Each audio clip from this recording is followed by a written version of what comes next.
Like when you look at it on your phone. Like when you save a comic on your phone and it just looks bad.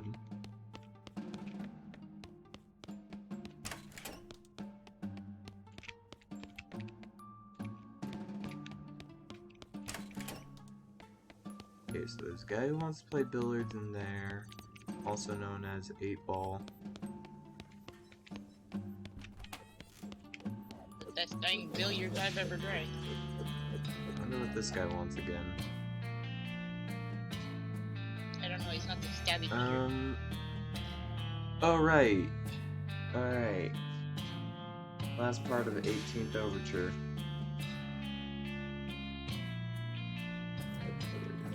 Okay. I don't know how to write that. Ooh.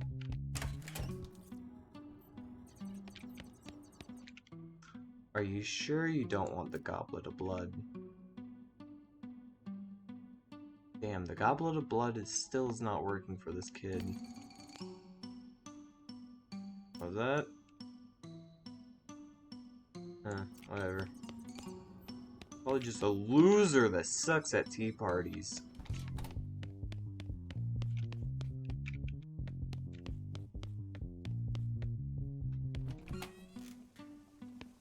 Dum, dum, dum, dum, dum, Is he dum, conductor?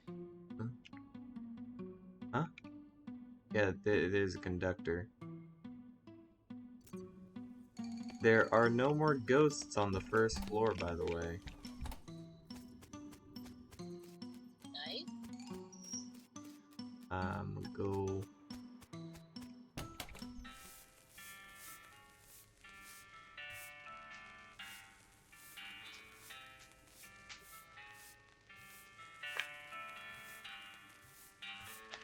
Ah. Having greeted you, you now stand for silent. You gonna play the spooky lullaby on the piano? I'm trying to play 18th Overture on the piano.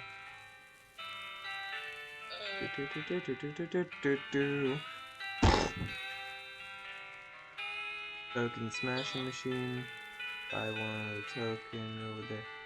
I'll flatten, stamp it with our logo. Sure. Alright, do you have a blank sheet music? I have the sheet thing.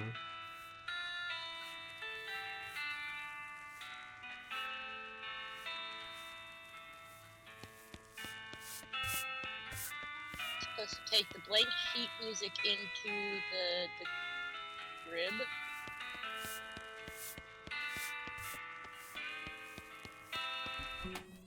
The blank sheet music into the crib? Get into the room with the crib. Okay, hold on. That's on the 3rd floor.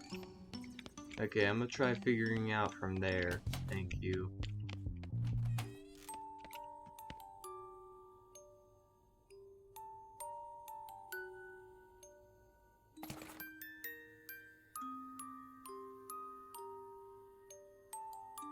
Okay.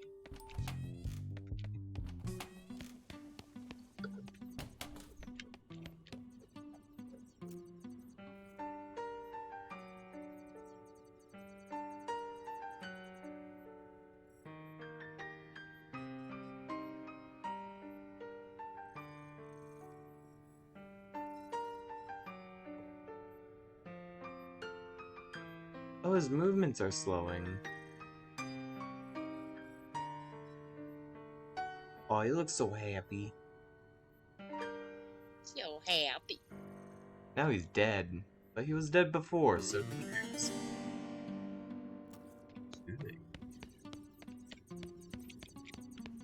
Where's the item he dropped? Damn. Howdy, partner.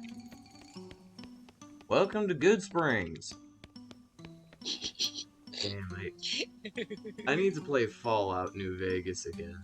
I just downloaded it like a few months ago, I think. But damn.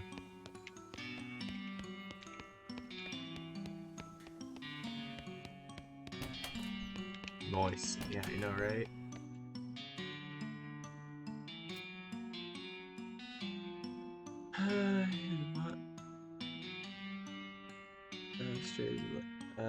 Lathe. How do I lathe this thing? Lathe? Lathe, yeah.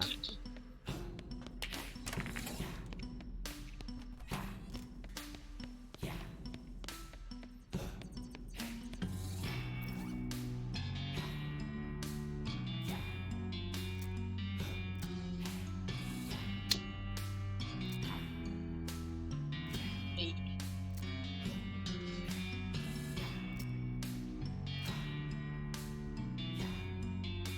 Carriage house.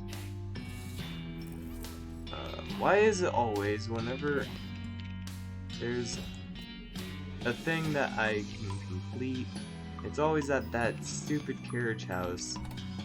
Like, I had to find a hammer in the carriage house of all places in order to get, you know, the...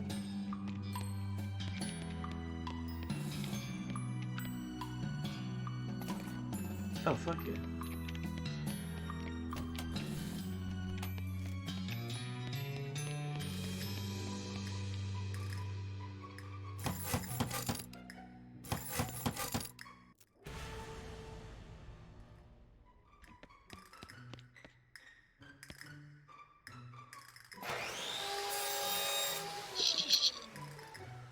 Why was there a saw involved? Okay. No idea, honestly. Oh, by the way, the long snake boiler. Read it. Click on the draw, increases the speed. A big spleen. Good medicine. Medicine skill that lets you recover HP in combat.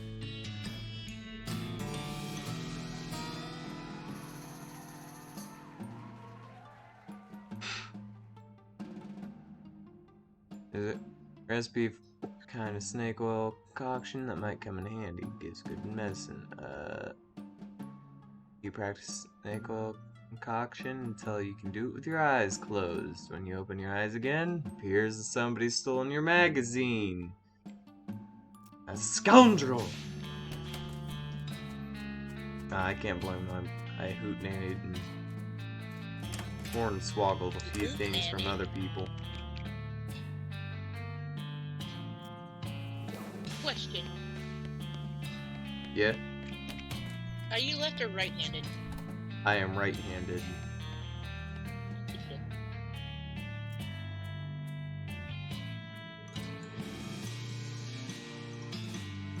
You pull out your cue. Then the ghost nods and racks the balls. Proceeds to crush you. Something feels wrong, like your cue isn't connecting with the balls properly. The ghost shakes his head at you.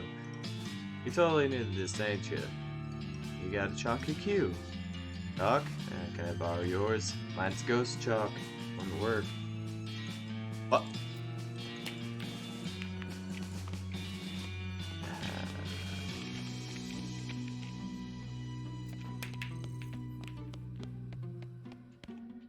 I love billiards.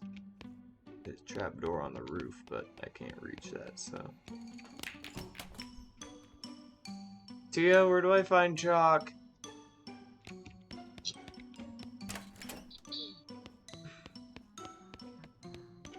Wait a minute. No.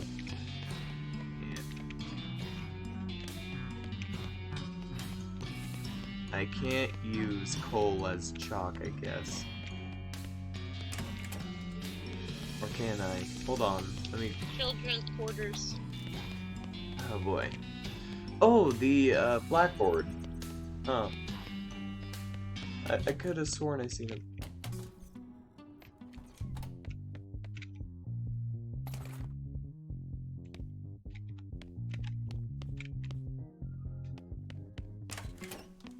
Boo! Oh.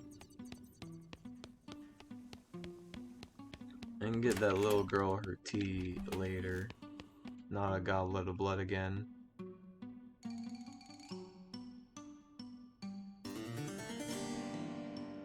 You chalk up your cue, and the ghost racks the balls. It's a close match. You have to consult geometry book a few times, work out all the angles. The game comes down to a fight for the 8-ball. You manage to barely squeak out the win. The ghost catches an unlucky bounce off the corner of a pocket. Well, shucks, nice shooting, Tex. He flips you a finger gun, salutes. Finger gun salute, winks, and fades into nothingness. Hooray!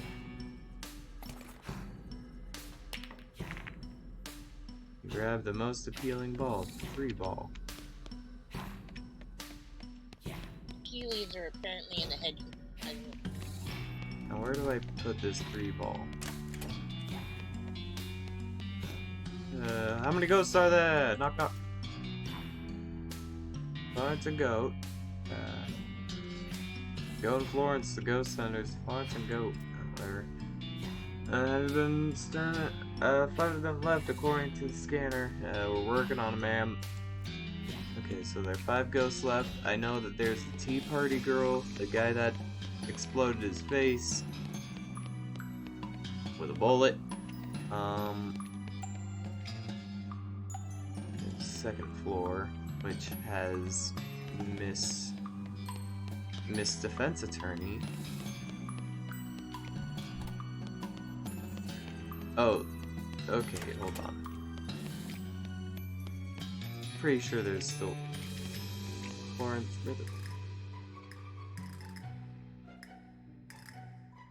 2 on the 3rd and 3 on the 2nd. Okay, thanks. Talk to you later. Okay.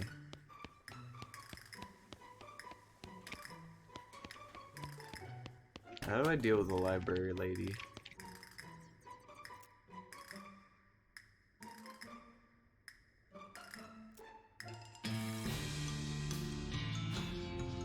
Precise step forward.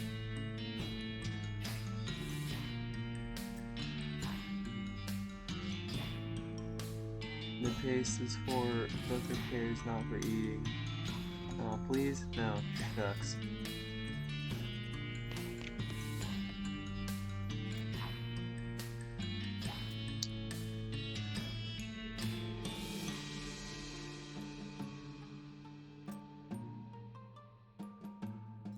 Okay, well, that doesn't help.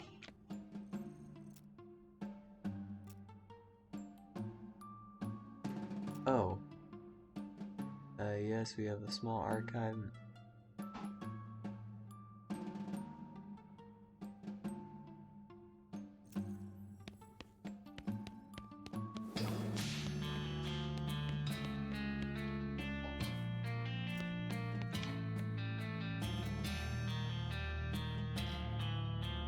Find an old newspaper and bond shelf, Frisco and blah blah blah. This stack, flip through the papers. The main feature has to do with them clips, various accidents, and spectacles that occurred. Most people weren't expecting. The editor apologized for the announcement. Most notably, all 3 men scheduled to be hanged on 29th escaped in the confusion, and only 2 of them were recaptured. Unfortunately, their names aren't given. We don't find anything relevant to the case. However, you're putting the papers back in order on the shelf. Headline on a more recent issue catches your eye. Husband of a famous inventor missing. The article is light on information, but misgun husband Dan vanished on the road while traveling dirt water on business 6 years ago. Law enforcement investigates bandits, but no evidence has been found. Kinda grim. Damn. Well, I have a piece of evidence.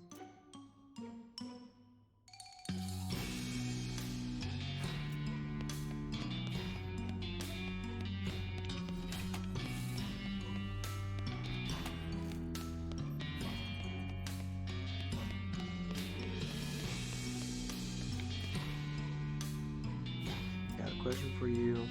I found a newspaper article. I found a Did your newspaper article. persona have feet or hooves? On. Oh, damn it.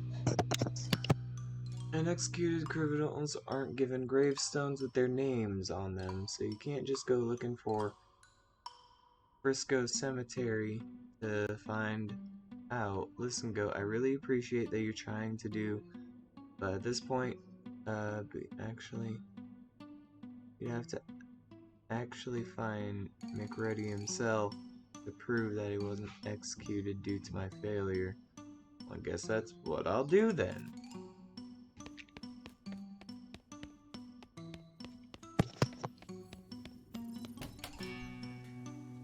What up? What's up? What's going on? I was asking if your Sona has feet or hooves. I don't have hooves. Like, I think of... Okay, my character is, like, furry, right? Then... But, like, that means I'm humanized, you know, So just... quite a bit. So, I didn't think of having hooves. Like, no matter what, I always drew black shoes because I never wear any other kind of shoes. So whenever I drew my character's feet, it was always black shoes. And I just went like, huh, that kind of looks odd. And made a note that it was not hooves. Okay, so no Dr. Hooves for you. Okay. The Doctor Who reference. And a My Little Pony reference. Let's get it. My brain's melting, sorry. Just, how do I prove to Miss Lady with the face that guy stayed alive?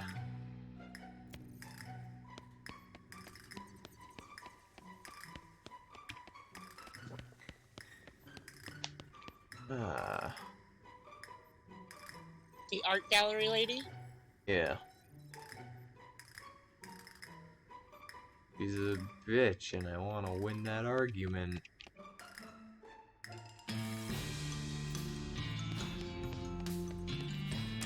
There's no one in the restroom. Still this guy in the guest room. Oh, okay. Just getting a lay of the land.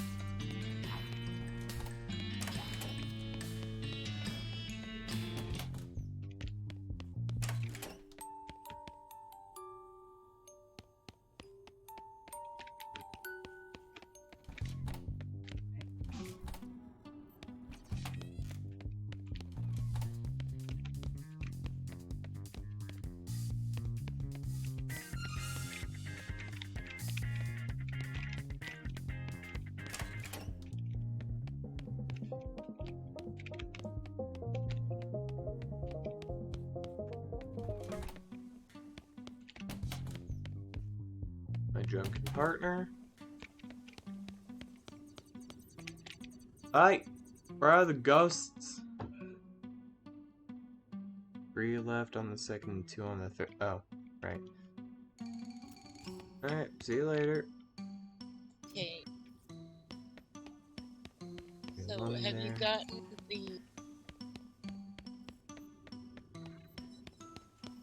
gotten her to give you the librarian to show you the newspapers? Yes, I looked at the newspapers. Okay. You have to go back to Dirtwater. Oh, son of a bitch. Why? Why is that part of the puzzle? Take me to the first floor. Be so much easier to shoot her with my ghost pistol, but... I want to do the bosses. It's way too easy if I just kill everything. About how tall is your ghost or your goat?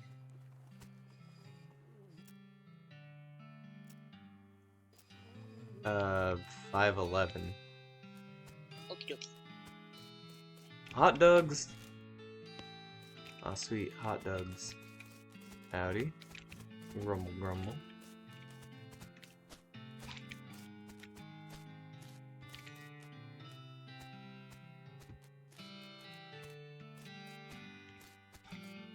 Farm the hell out of this thing. Lot available, lot available. Store fist dude. This guy's moving quickly.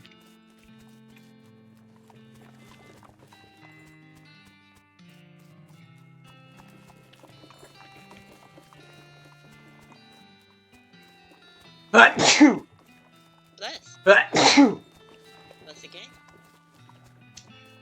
Yeehaw! Bless again. Postage.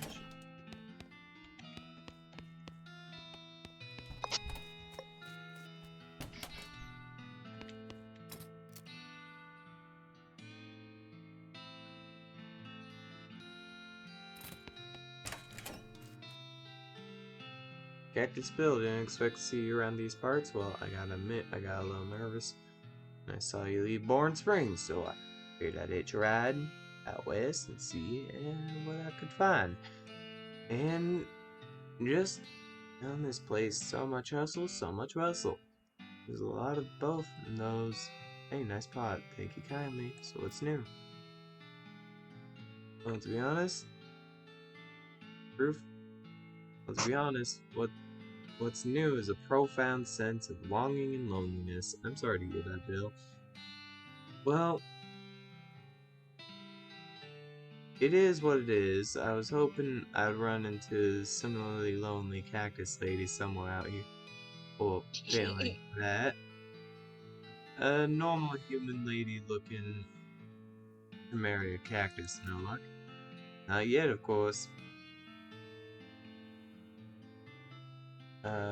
Getting around a bit is a bit of a challenge, but us cactuses live a long time. I'm sure I'll meet somebody someday. Well, keep an eye out. Heck, I would sure appreciate it. Take your leave. Oh, engrossing conversation. That's my partner.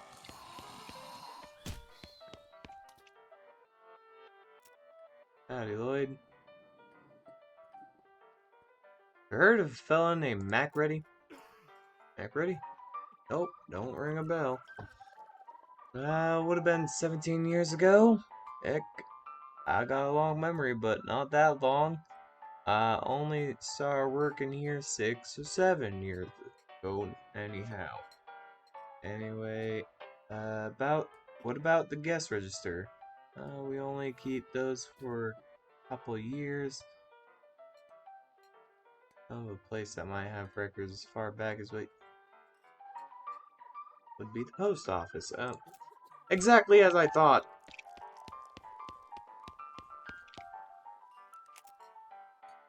Oh right, I don't have a needle again.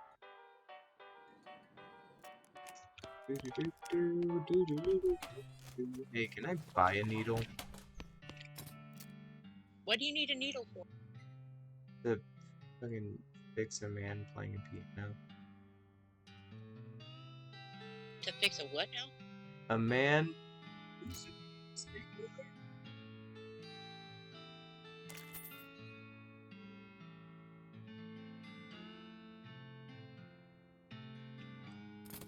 to fix a man that's playing a piano badly.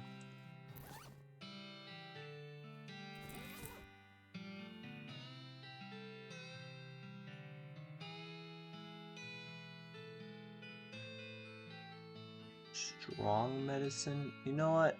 I'll go with the big spleen. Wait, you take a whiff of the cologne and feel your spleen grow larger.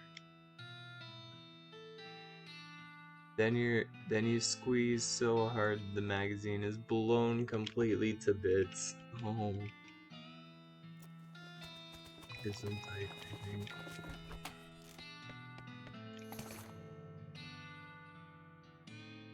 Hey, I'm Goat the Kid. Any mail for me? Yes, actually. A package for you. Here you are. Thanks.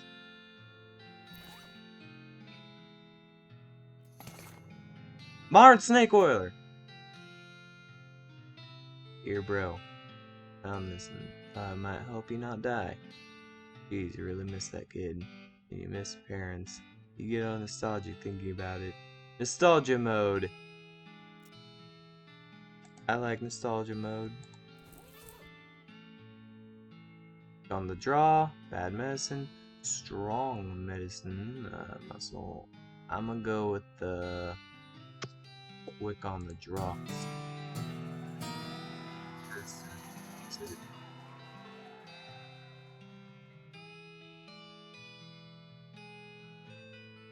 You practice techniques described in the article until you're moving so quickly that you can't even see yourself. Then you notice that you also can't see the magazine you must have dropped somewhere when you're moving so fast.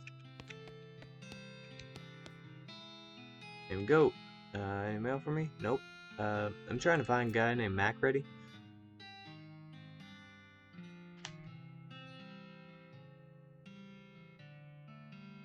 I'm trying to find a guy named Macready.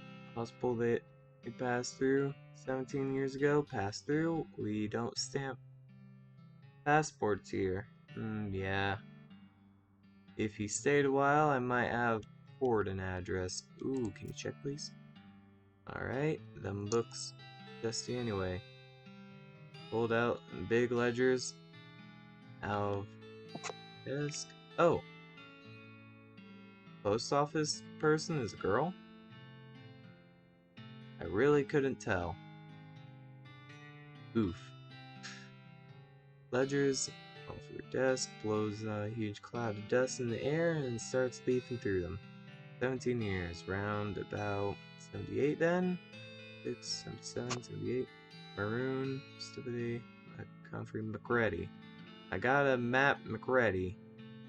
That's him.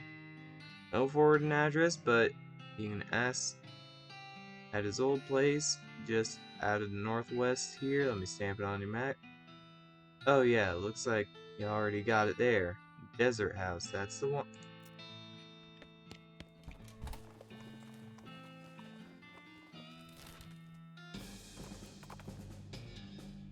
Out in the middle of the desert. You found an abandoned minecart. I got an unrefined meat nugget.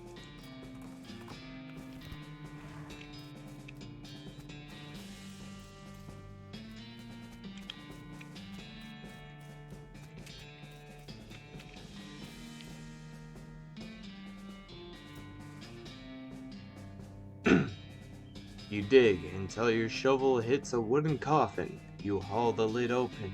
The skeleton blinks at you. Well, it doesn't, but anyway. Howdy. Howdy, are you Guilty McReady? Well, now I ain't heard that nickname in years. In what year is it? 1895. 17 years? No. No, I tell a lie. There was one time 8 years ago.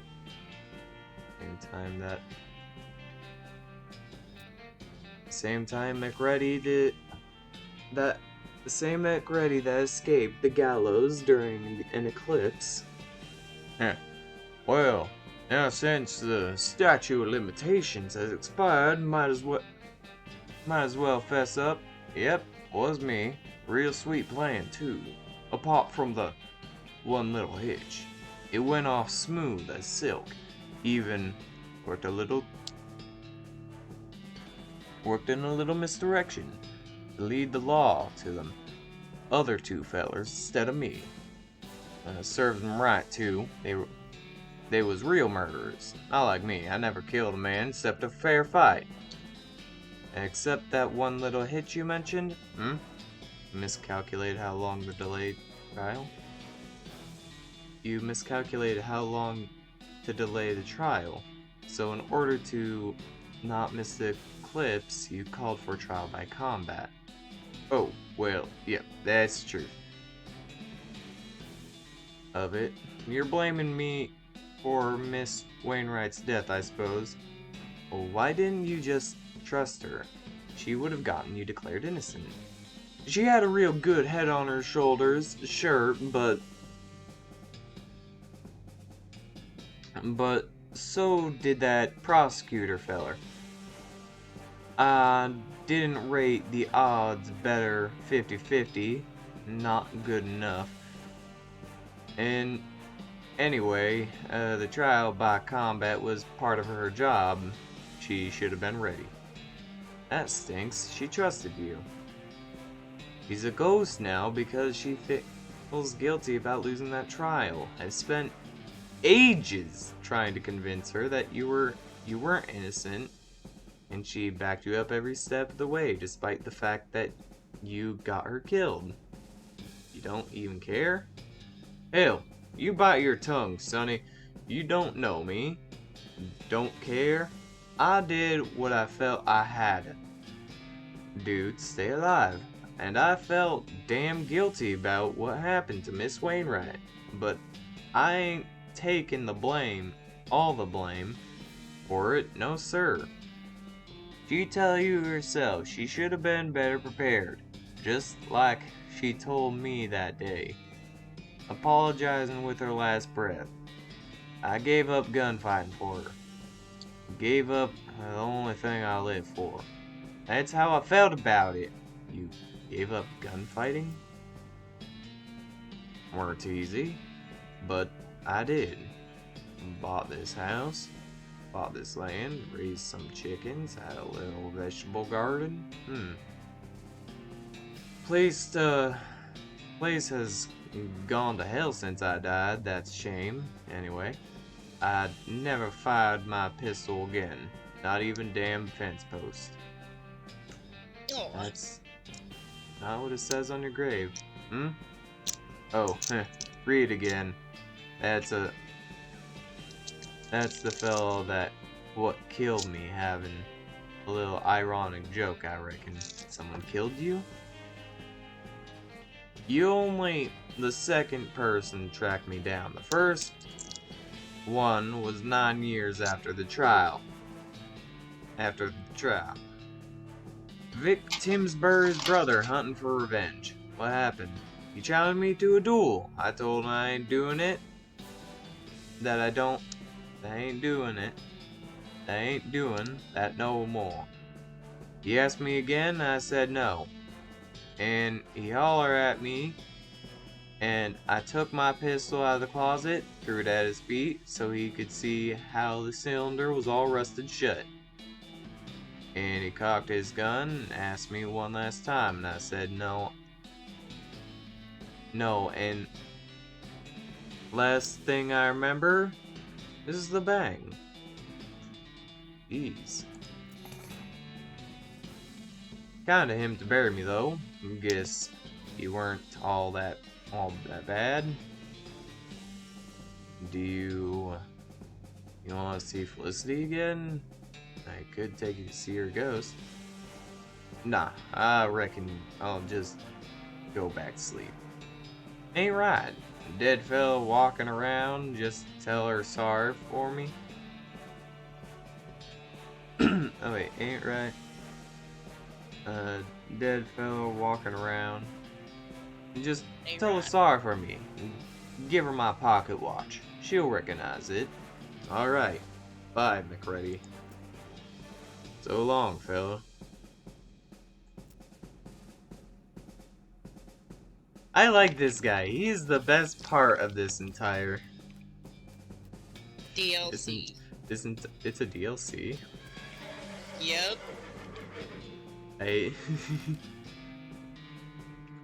Okay. That's part of the extra content. You notice a smoldering hole when you recognize it. The habitat Southwest coal mine snake. Oh, Western Coal Snake.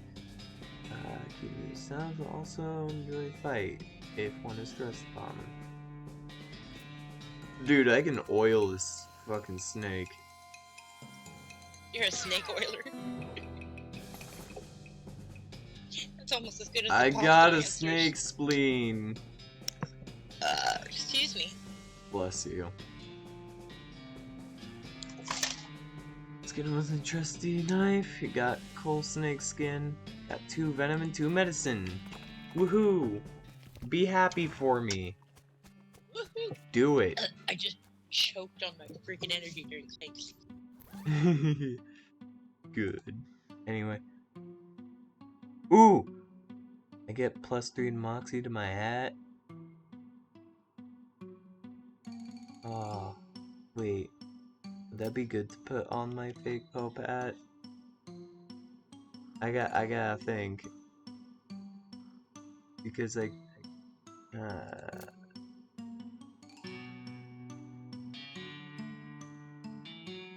ghost hat Right here. too. Like if I apply it to the ghost hat, then I'd have more Moxie than my fake Pope hat. And I'd be able to have more mystical. I don't know. I'm gonna think about that. Good idea. Snake spleen. Sets an enemy on fire?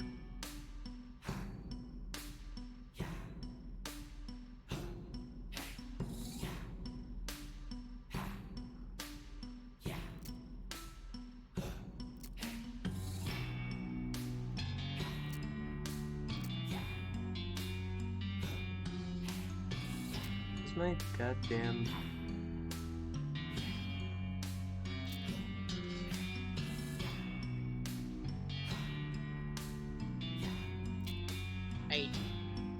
Hold on. It's like one of the first items I ever got. Briefcase full of snakes.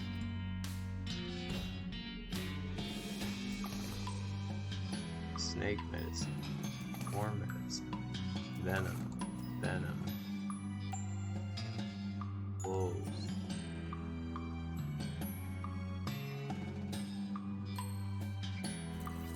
I should find more snakes. Validate my parking, motherfucker. It's a ghost carriage. I can't. Okay. This is the wrong one.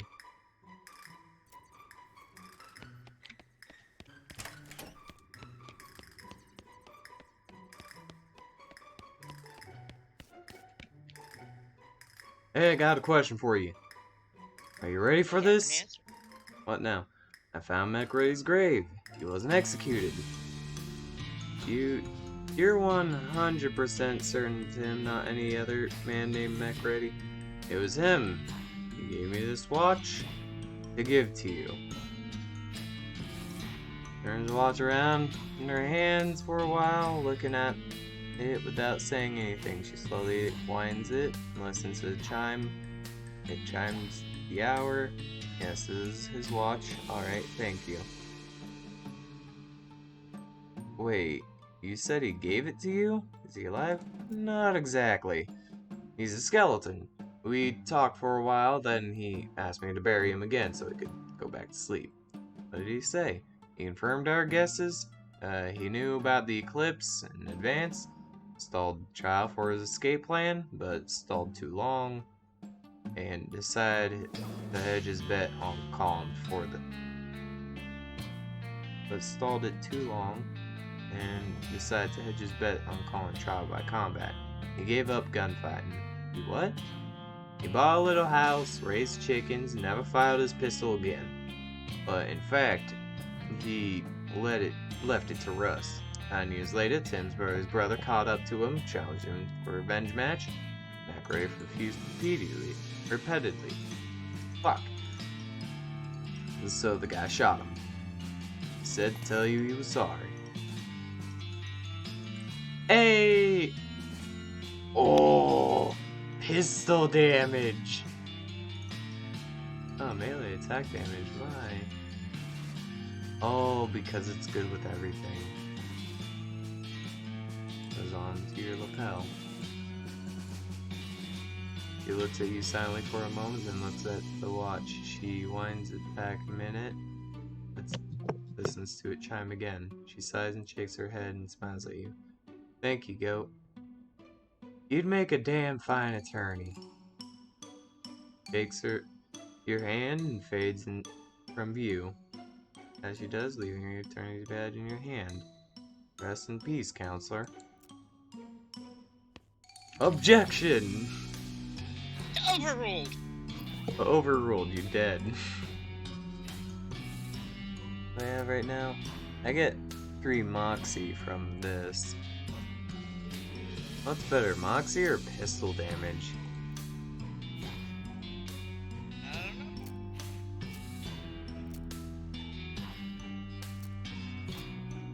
Oh, wait, I was looking up. Oh.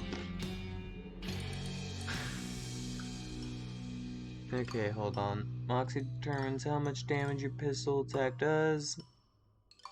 Pistol attacks do. And how much damage you take when getting shot by enemies. For example, of a ranged attack. So Goblins probably normally Moxie. do 3 damage. Your Moxie is higher than 1. A Goblin's attack will do... Wait.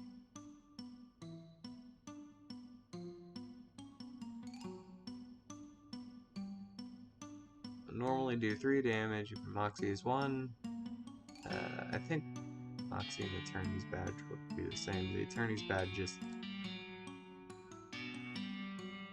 I think having as high a Moxie as me...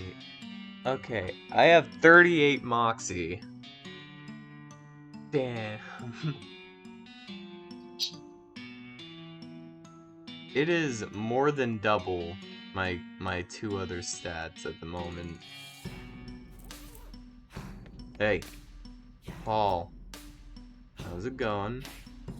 Cisco's still there? No, I took care of her. Oh, oh, thank God.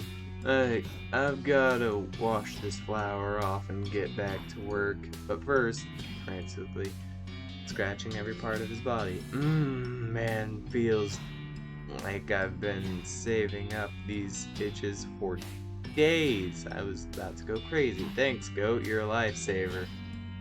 No problem. Come see me at the visitor center on Yellow Souvenir Photograph. See ya. Okay, well, now I have 1 set that's like half. I'll leave nostalgia mode on.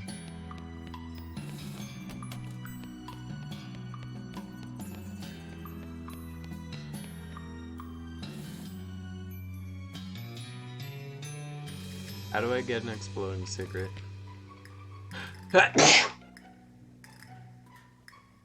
Why am I sneezing so much today?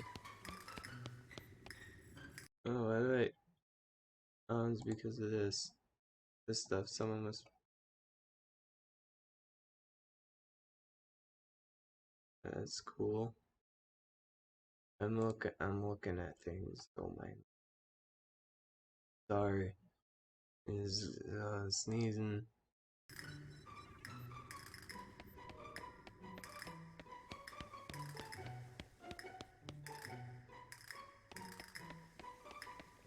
So I'm guessing once I get all the ghosts off this floor, it's going to be quiet enough or something.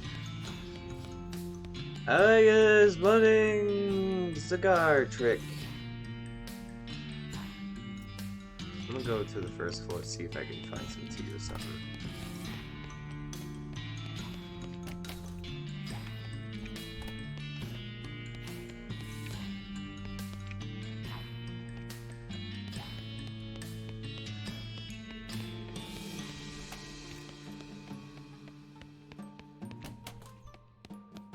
Boo!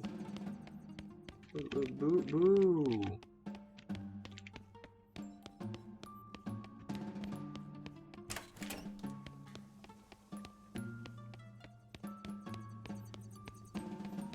Can I just buy tea?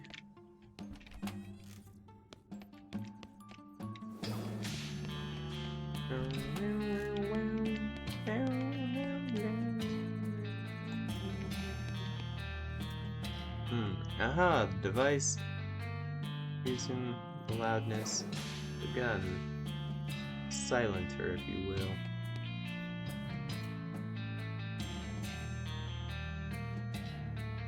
You look at the tools on the bench, you definitely make a silencer here. The first thing I'll need is diameter cylinder, maybe and can would work. You also need some stuffing to pad out the inside of the can. It's gonna be a trick to find. Okay, later. You've done enough damage here.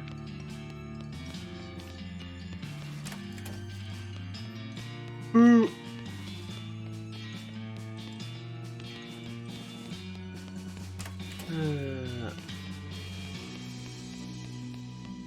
Is there any tea in the coal here? You could disappoint so many kids on Crimbo morning with this amount of coal.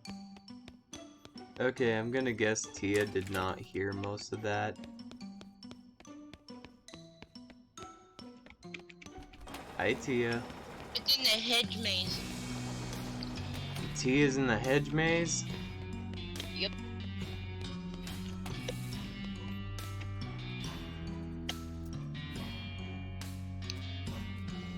I got boosted.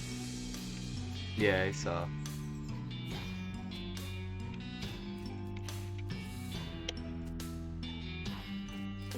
Just walked to the wall. It's Wild Tea Bush! Damn it! Catch it! Quick! Use a Pokeball! Hey, what the fuck was that? Meat bush? Cockweed? How do you even forge things? That doesn't make sense.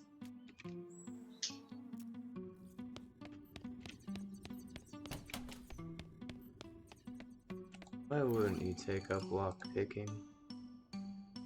Some boiling water. Boiling water, you say? That sounds like it'd be a good idea to... Give me a moment, okay? Come over around here and make some boiling water. Why? Where do I find boiling water then? Tell me, game. You came across it earlier, don't you remember? Where? How? When you had to defrost everything?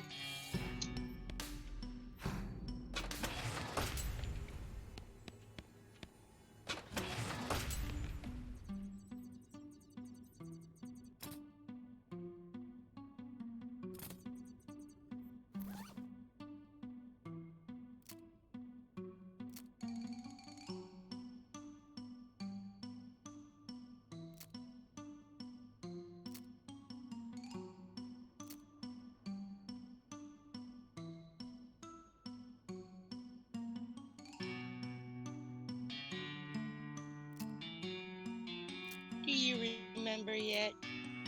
It's gonna make me upset, I swear. No, I don't remember. I can't fucking find it. How do you get boiling water?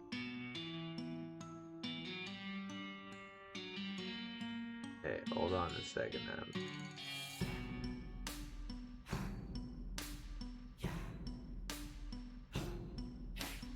You get a pot.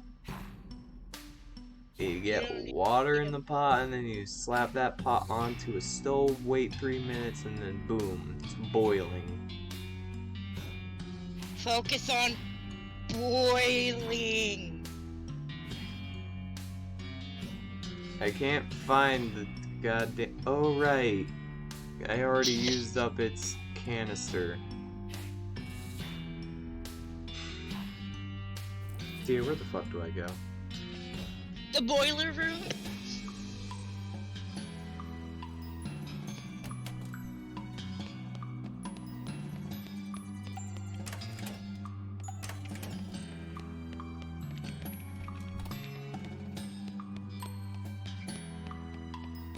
Oh, boo!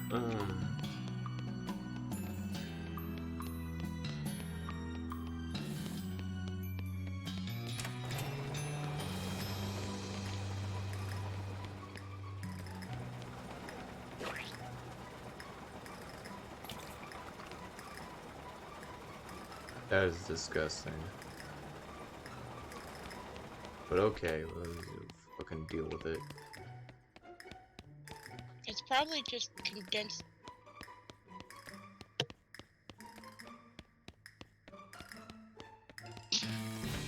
Don't I worry forgot how about we the did mouse, it just indicates where I'm... No, I mean the water in the boiler. Yeah, it could technically be fine to drink, but that's gross.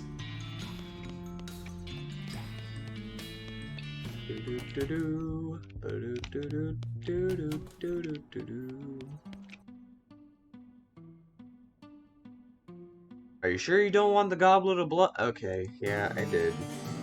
Oh, that's wonderful, thank you. She serves tea. And the four of you, well, okay, not the doll, sip it with your pinkies extended in genteel fashion. Then with a giggle and a wave, she fades away. Yeehaw! Skill up. Good medicine level 2. Rest in peace, kiddo. Hey, why didn't you have a good tea party with the kid? Yeah! I'm now faced with my gun. Okay, anyway, oh thank God, I thought that would never be over. I'm still shaking like a leaf. Kind of freaky situation, right? Having to deal with little kids freaks me out bad enough. Having to interact with ghosts of one of them is horrifying anyway. Thank you for rescue. I need to get back to work. What do you do here? I run the candy counter at the visitor center. Oh no. Oh, huh. Yeah,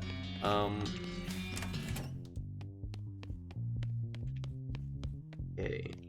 So, she is gone. Gone and safe. This guy's gone. That guy's gone.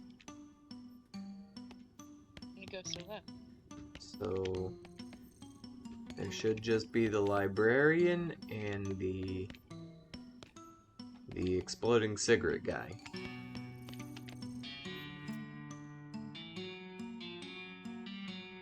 What the fuck do you mean?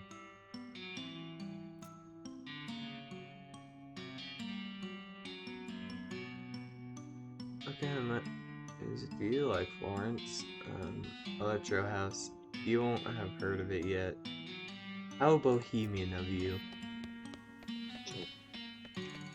Okay, so the kids' room is clear, that's a definite. I cleared out the music room.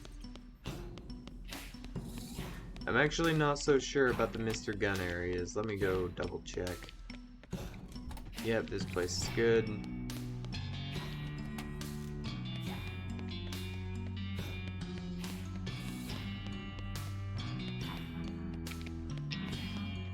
Do you have a lot of stuffing? Do I have a... Oh... Wait, I think I know where I can find one. Okay, I was just asking.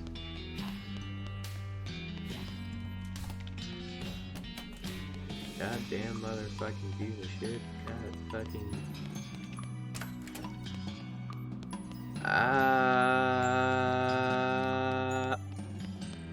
Do you have a tiny stick of dynamite?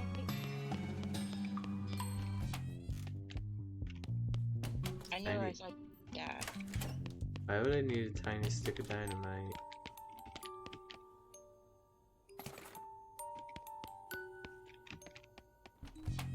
Mr. Gunn's room has a humidor. A humidor? Yeah, that's where you keep cigars to keep smokable. You mean this thing? I remember it in the lake. I think you weren't here for when I actually grabbed those. Okay. So you have the exploding guitar. Cigar. I have the cigars, I don't have the exploding cigar. Inspect the dynamite.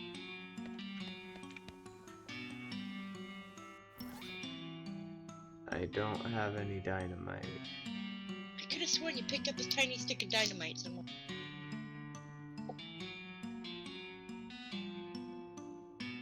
The toy mine in the children's room?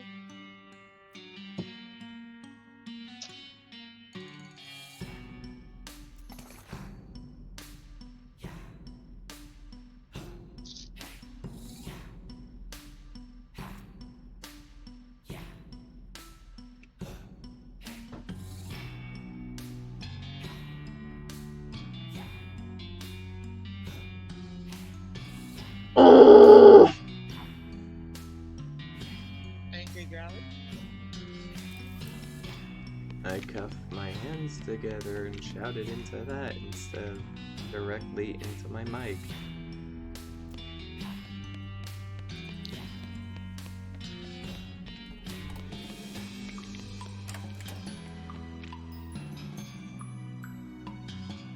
I think this is what you're looking for? Fuck you. Get out of here. Go to the next life. You don't deserve happiness. Leave. That's an exploding cigar? Yep.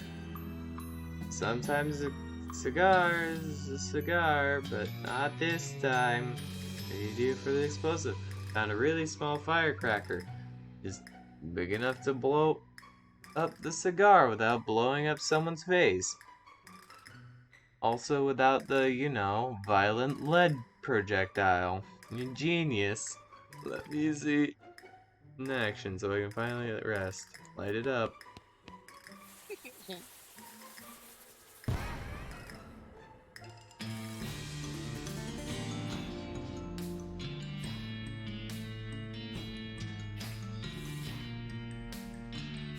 I want to murder that guy instead. I hate him. Okay, so I'm guessing I need to make a silencer so that that old lady is fucking okay with gun shit. Do I have a can anywhere?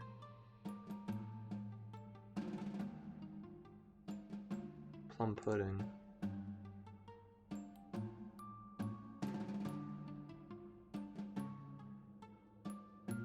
Goat milk!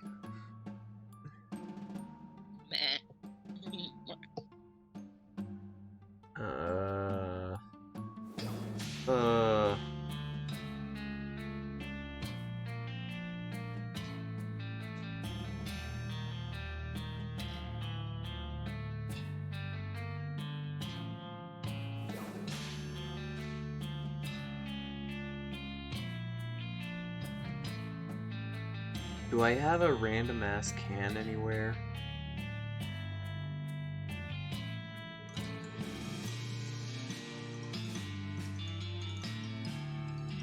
Hey Tia, where would I can in the larder?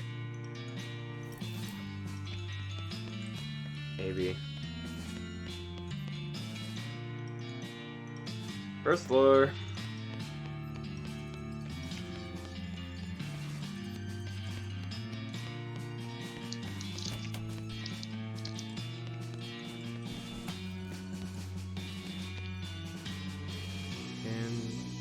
Size, don't like. Item 1.2337 diameter. Just drink all the beans out of this one. Have you ever gotten like so hungry that you want like, yeah, I'll just put a can of fucking, what was it called again? Can of beans? Can of corn! You go like, yeah, I'll just eat an entire can of corn. Make the silencer.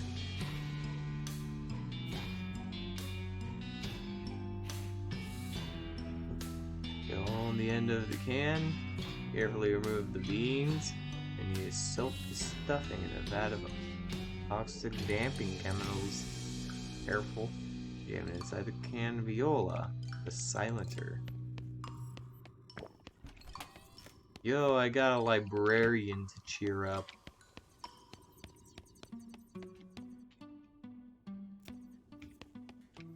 Get over here, you old bitch.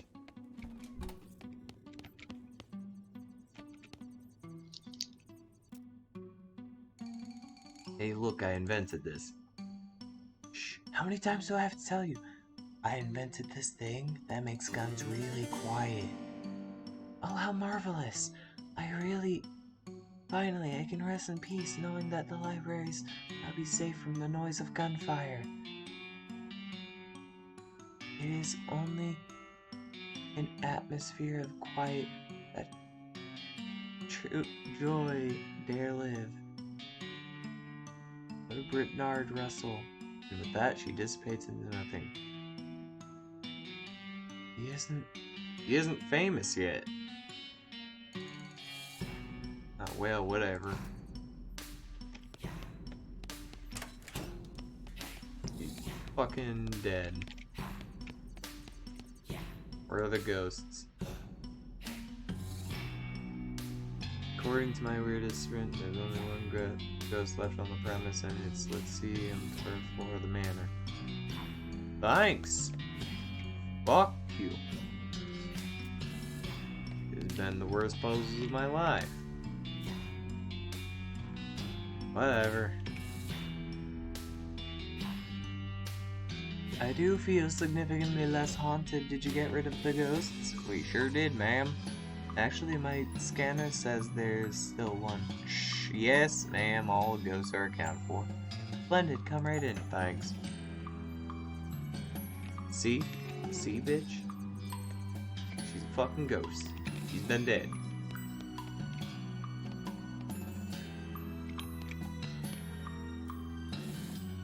The sign encased. Break-in case of attic.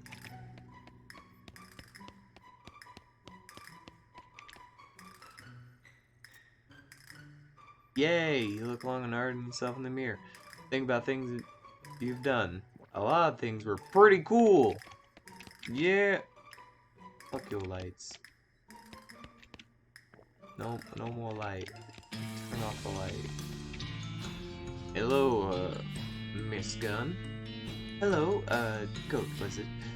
Thank you for getting rid of those ghosts for me. Yeah, about that, turns out there's one left. Oh dear. Well, I need you to take care of it before I can pay you. Miss Gunn, I've got some bad news for you. Oh, what is that? It's you. You're a ghost, ma'am. Well, I'll be. When did that happen, I wonder? My condolences. Why, thank you. You're very kind. You know, this does explain some things. Like what? Well, I haven't had an appetite for months, nearly a year, in fact. They keep sending food up from the kitchen in the dumbwaiter, but I've been dropping it out the window and sending empty plates back to the chef. Back so the chef won't have her feelings hurt. There's also the fact that you're translucent. Yes, I thought it was just the cataracts.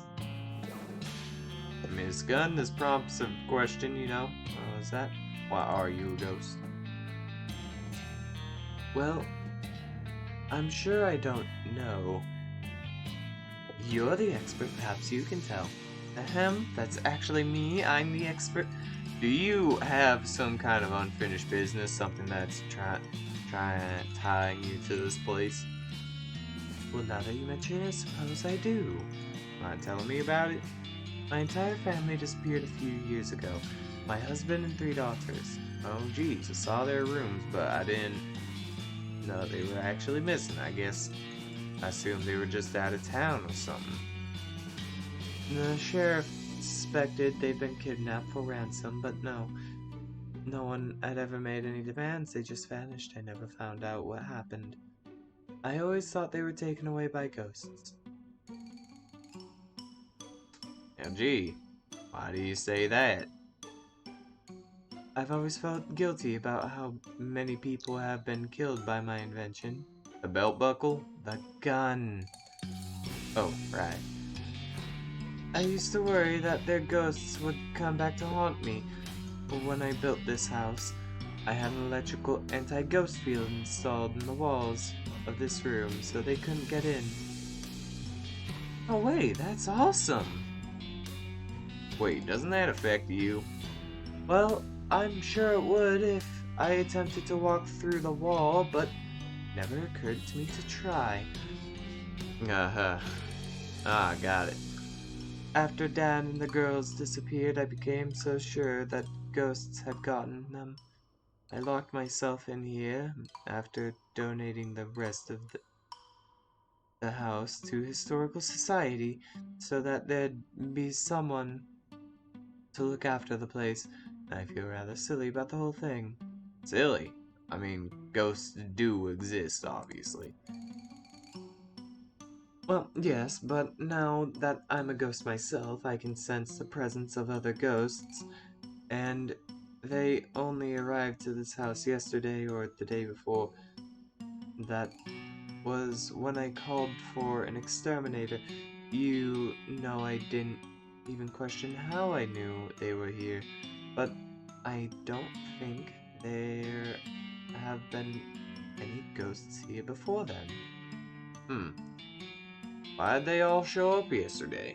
I couldn't say. They all seemed very angry and confused, but since they couldn't get in here, they gave up and started wandering around the house. They gave up quite easily, actually. Maybe it's because you're already a ghost yourself, Well, Miss Gunn, what are you going to do? What are we going to do with you? What do you mean? You did contact me for 13 ghosts, ma'am. You're the 13th. Oh, yes, obviously. I could simply renegotiate the number with you, but perhaps you should simply go ahead and exercise me or whatever you do. I'd rather a more peaceful solution. A peaceful solution? What do you mean? Well, we can always release you from your ghostitude by solving the problem that's keeping you here. In your case, I guess that means finding out what happened to your family. Oh, well, I would be very grateful if you could. I assume they're dead, and to be honest, I think I've gotten used to that fact. But I surely would have to know what actually happened. Alright, I'll see what I can do. Oh.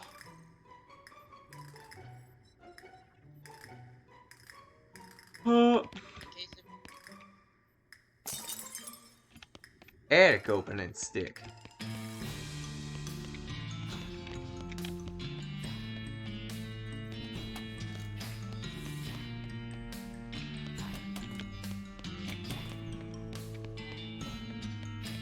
Open it! Oh, that guy's angry. This is just as a ghost. Oh, it's a...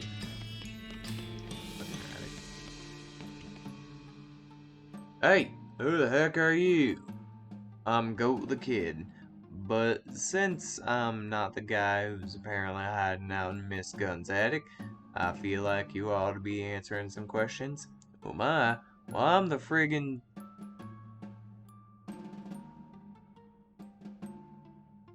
Well, that's just friggin' typical. I'm Chet Bullet, damn it. Am I supposed to have heard that name before? Yes, you damn well should've. Miss Gunn's invention would have been nothing without mine. Wait, let me guess. You invented the bullet. Oh, I thought you were gonna say belt buckle again. Oh, shoot, now I want to change my get. You're damn right I invented the bullet. But I was her assistant, so I didn't get any. So did I get any credit? Hell no. Okay, well. Sounds like you got an axe to grind. Not for much longer. Oh, jeez. Yeah, looks like we found the bad guy. Okay, Chet, go ahead and tell us the details of the old nefarious plan. I don't care much for your tone. Why should I tell you anything? Well, if you don't want to take credit for whatever your genius plan is, I'm fine to let you languish in obscurity. Well, it's too late for you to stop me anyway, so I suppose it wouldn't hurt to tell you. Certainly not as much as not telling me would. When Miss Gunn dies, control of the company and patents passes to me. I'm no murderer, mind you. I like to keep my hands clean. But I figured there might be some other people who'd have a bone to pick with her considering their manner of death. Oh, so that's why they all die by guns. You summoned all those ghosts? Yeah, that's right. All it took was some basic seance equipment wired up in the house's belfry for amplifier, a snap for mechanical genius like me. But seance gear summons ghosts related to the summoner. That's the whole point of the medium. A person who knows how to direct the summoning of someone else's behalf.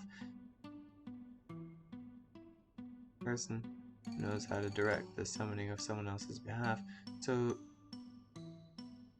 you get to talk to your own grandma instead, the summoners. You don't seem like a medium type to me. More like a small. But that does explain something I've been wondering about. Oh? It didn't make sense that all the ghosts were here to be haunting Miss Gunn. Because some of them weren't killed by guns.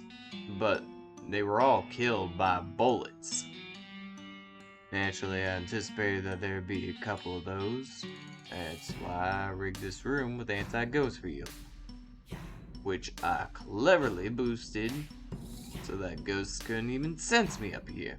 So your plan was... Number 1 with a bullet. Okay. So your plan was to summon a bunch of angry ghosts who would initially be looking for you, but would haunt Miss Gunn instead when they couldn't find you. Correct. And once they haunted her to death, Gun Industries will all be mine. I hate to be the bearer of bad news, but Miss Gunn is dead. On the bright side, she's been dead for a year, so you pretty much wasted your time. What? Really? I'm rich. They just need to get out of here without all those ghosts spotting me. Yeah, the ghosts are gone too. So you're pretty much in the clear. Wonderful. The anti-ghost field is pretty effective, but it was starting to make back my brain itch. He flips the switch on an electrical device and becomes aware of the absence of extremely low frequency hum right on the edge of the hearing. Oh, it's like one of those things where you just get so used to it because it's always been there. Yeah. There's something else I want to ask you about. Ask away. What happened to Miss Gunn's family? Oh, them? They've been out of the picture for years. I heard a rumor Dan got killed by desperados and buried in a shallow grave in the backside of nowhere. But of course, I wouldn't actually know anything about that. Lucky for me. And since I could inherit the company with him, or I couldn't have inherited the gun company with him around or their daughters. You son of a... Relax, the girls are fine, I'm not a monster. I'm pretty sure you are a monster. There's a weird little island kingdom somewhere on the other side of the ocean. Apparently it's stuck in some kind of bizarre temporal field that keeps nearly everyone from entering or leaving. You can't even find the place if you don't know how. Fortunately, I know a guy who knows how, so I gave the girls a free ticket to Sleepaway Camp. Wasn't that nice of me? You're an absolute bastard. Oh, that hurts my feelings. Fortunately, I'm about to have a whole lot of money to console myself with. Why, you... Hold on. We should talk to Miss Gunn first before you tear this ass a new hole. Oh, I thought you said she was dead. Depending on what she says, you might be too.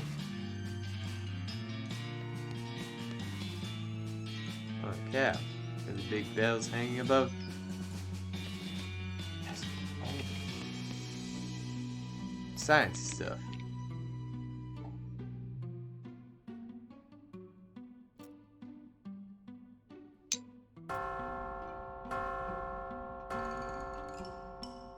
Well, that's nice.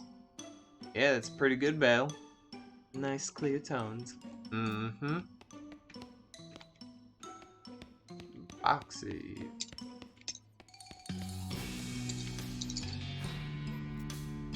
Hey, I got you some sciencey shit. Shut the fuck up. Pretty cool, but still, don't give a shit.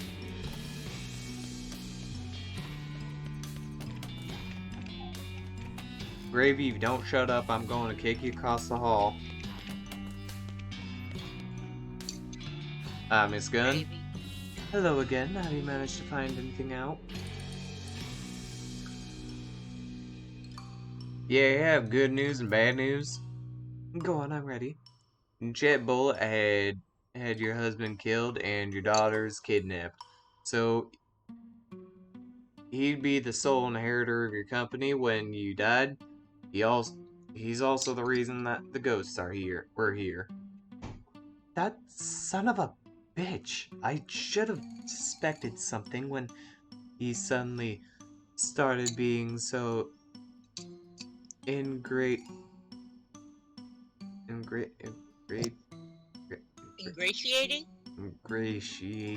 back then. When he wrote off desperados in his expense account. The fuck you mean? I'd write him out of my will, but I suppose it's too late. That's rather galling. What's the good news? He says your daughters are safe. They're just on a magical island somewhere that nobody can get to, I think. That's not exactly comforting, but at this point, I'll take it. Plainly, if he wanted to kill them, he just done so. Wait, so you spoke to him personally? Yeah. Yeah, he didn't know you were already dead, so he'd been in your attic for the last couple of days, waiting for the ghost to kill you. What do you want me to do with him? I'll leave it up to you. I'm not going to stake my reasoned judgment in any case. You've answered my questions, and I can feel myself moving on already. Thank you for your help. A sad wave, Miss Gunn fades from view, and almost as an afterthought, a lock on her desk drawer pops open. Inside, you check a written out Cunningham's Ghost. Check out the Cunningham Ghost Annihilation Services, which Flo snags with a ka-ching. And a blueprint. Miss Gunn's blueprint. Alrighty. I got the ability to make a good gun. Also, this motherfucker's dead. I'm gonna fucking shoot him in the face with a ghost gun. Hey, bitch. Well, are we finished here? I've got a business to run. It's gonna be a bit tricky with the internal bleeding. He's got bullets!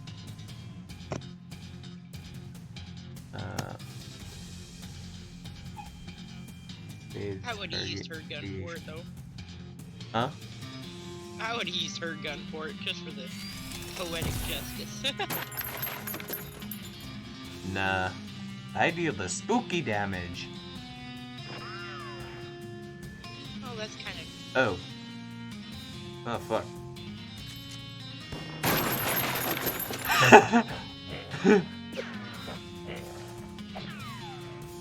Oh. He's impervious to direct attacks. Okay. They're just...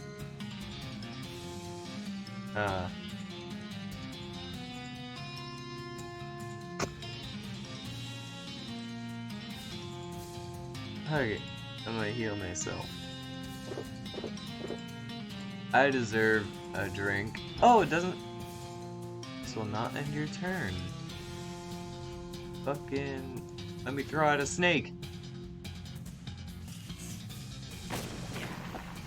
Ah, dang it. Okay, well, I guess I give up. Hold on. Yeehaw! Oh, I got incendiary bullets, the chemical bullets, and extra dense bullets. Hurrah!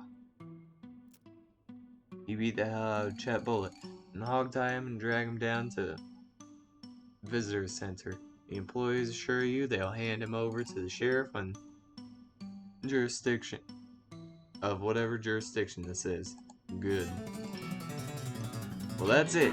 You reckon you brought some reckoning to the Gun Manor. Not the best possible reckoning, mind you. Maybe there's a better way to deal with Chet. I mean, there definitely is a better way to deal with Chet. I don't know why I said maybe. Anyway, feel free to poke around the grounds, look for loose ends to wrap up. You're pretty much done here. Thanks for playing Reckoning Gun Manor. Hey, what the fuck is with the bell system?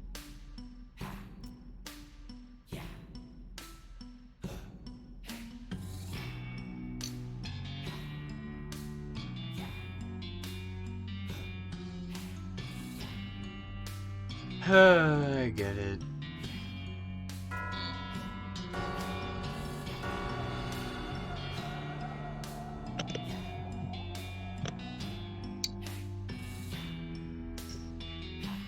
The eerie sound of the bell fades away. Ethereal outlines begin to appear around you and resolve one at a time into familiar spirits. Monsieur Lardist and the lady who was running the boo and breakfast, and the librarian. You know you didn't get very many of their names. Maybe you should be better at introducing yourself to people. Anyway, you are soon surrounded by a small crowd of ghosts, with Miss Gunn being the last to arrive. This is the bell tower in my house, Goat. What's happened? Messing around with the bells? Did you resolve the situation with Chet? Oh, yeah. Don't worry. I got revenge for you. Ah, well, good enough. Thank you. The other ghosts look puzzled and shrug at each other, and then they all fade away back to wherever they came from. Maybe if you let him go, you could set them on it. I guess that's that. I fucking shot him. So.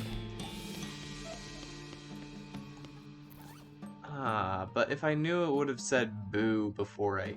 Okay, so I got the chemical bullets and whatnot. Fuck you, Chet.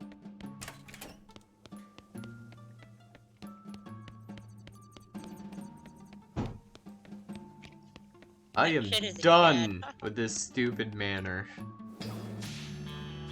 Yay! This manor got me so angry. Gravy, hold up.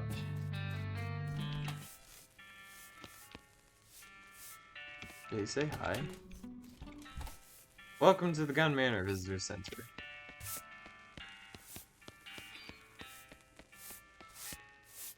Leave me alone, I'm busy. Thanks again for your help. What? One ordeal. No problem. How's the itching? More or less better. I mean, hygiene is what it is. In this day and age, you know? No. Would you like a souvenir? It's only 200 neat. Wait a sec, this is a photograph of the house. Yep, an official gunman souvenir. I'd take a picture of me then. Oh, that's just for our records. Okay. Fuck it. Goodbye. You wanna go outside? Yeah, those dogs are itching to run outside. Hold on a minute.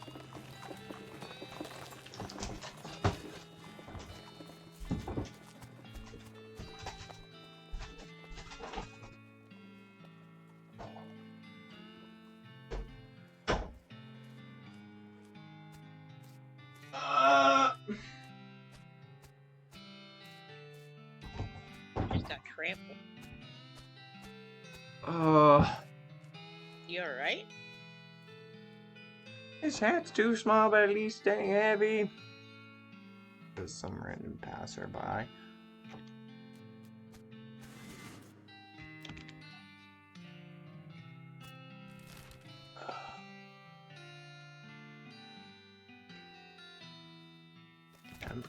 God, fucking sheriff, jailer. Oh, fuck. I went to that goddamn pickle factory. Last seen headed for the abandoned pickle factory. Go get him.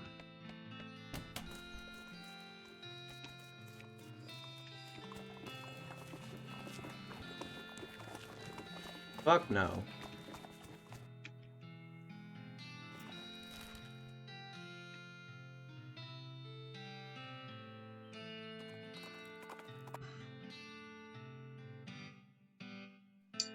The worst smelling snake you ever seen, basically. Cartoon sting violence come to life.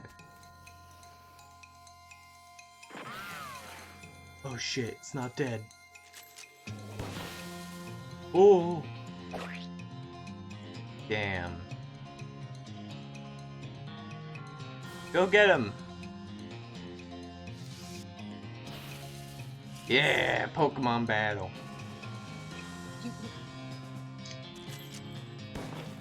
My snake's better. You're stuck with the accent. Maybe.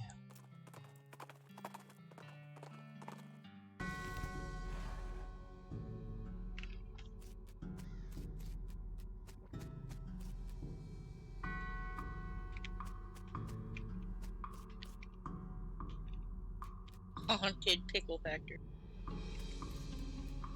Yeah, I already got this done in the last episode. I just don't know where the fuck this guy is.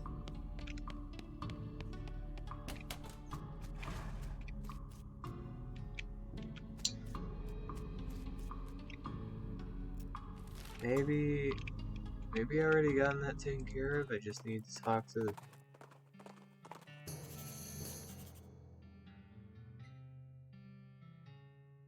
I'll check out Fort Cowardice later. Or cowardice. Yeah.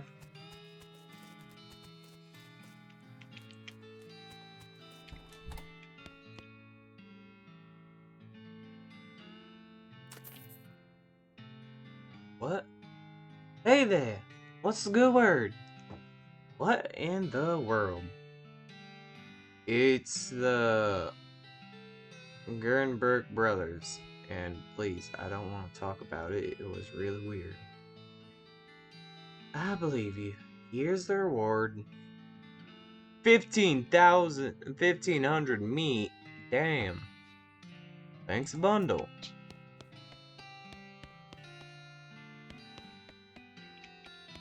One's empty. Stripy hat. Still an empty cell.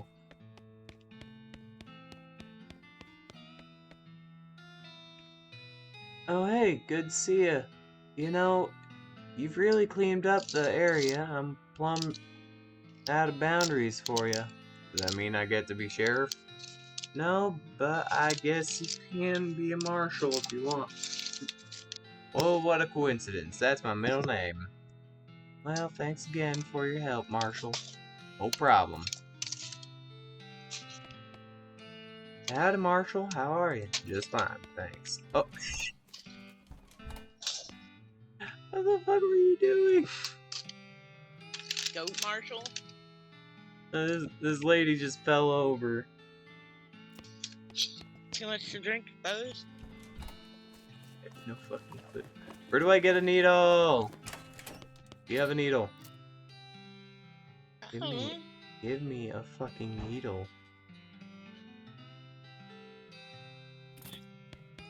Nerd. Oh wait, where'd this guy want me to go?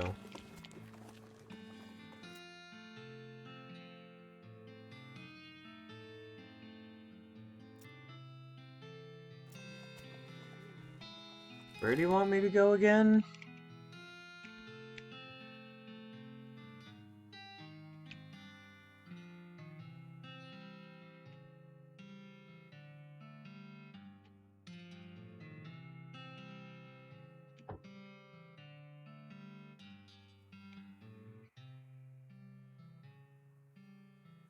Is it rescue mission? There's needles in the haystacks. You spot a hellcat grazing the side of the trail. It spots you, its eyes glow. Two shadow cows split off from it, swallowing a form frightening herd. Fuck you, cows.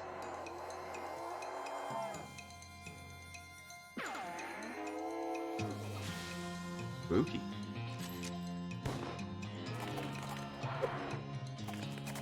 And fuck you, stupid cows.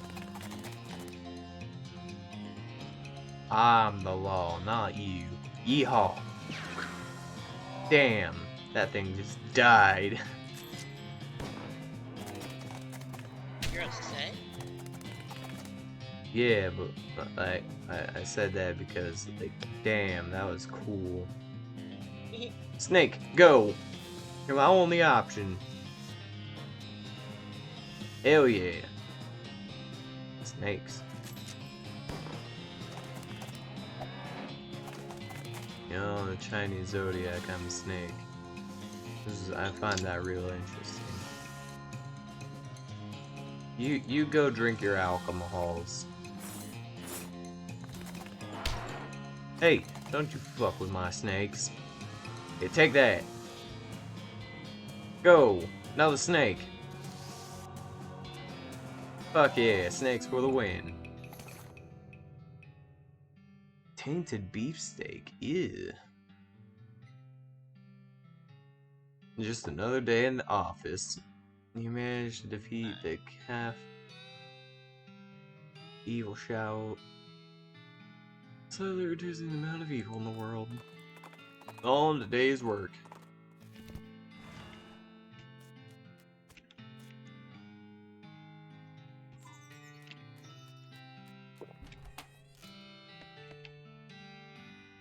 Oh gosh, a real life nun.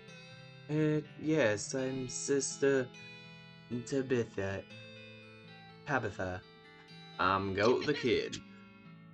What's with the cots? Well, that's the cow.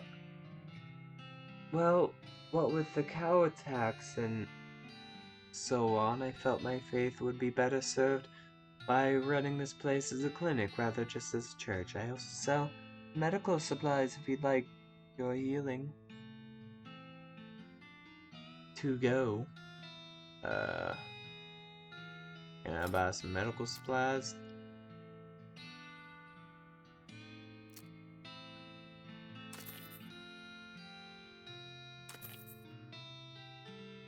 Just buying one of those just in case, you know. Oh, thanks for the shit. Now I got a place to run to.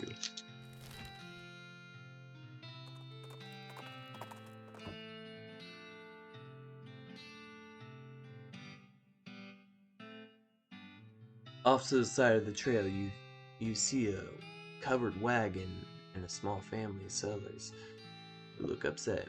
You folks okay? Oh, we're on our way to Dirtwater, but our wagon went and broke down on us. Oh, that's rough. You're liable to get attacked by bandits out here, or snakes, coyotes, or ghosts. Or other things that basically live exclusively on stranded travelers. Isn't there something you can do to help us? Oh, yeah. No. Alright, I'll give you. Wait a minute. You got 2 horses hitched to this wagon. Why don't you ride them horses? What? You know how to ride a horse, don't you? Just ride the dirt water. But these are cart horses. Oh, for the love of... You help the confused settlers figure out how to sit on the back of a fucking cart horse and lead them back to dirt water on a rope. That does sound annoying, I'll be honest. Okay, now what the fuck? Get the fuck up. Oh, we'll find broken leg pills. Yep, here you go. Dumb bitch. Oh, well, thanks, I feel like a new man. Again.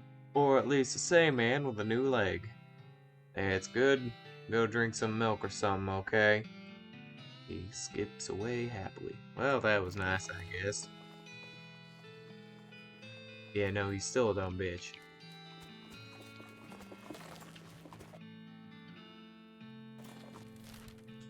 Let's go do the yeehaw, Tia. Do yeehaw on what? For all dead time. Running with the worst smelling snake you ever seen, basically. Cartoon stink lines. Is it a poo Yeah, snake? fuck yeah. I'm throwing my own snakes at it. You heal my snake.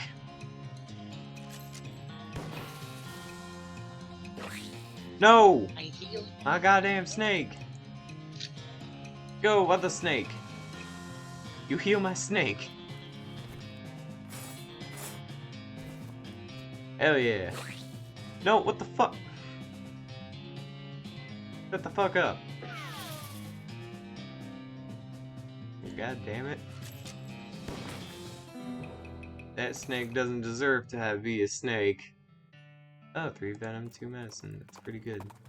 I got a snake liver. Fort all is dead here. Talk to my partner. Holy goddamn. Yeah, it is a little intense, I guess.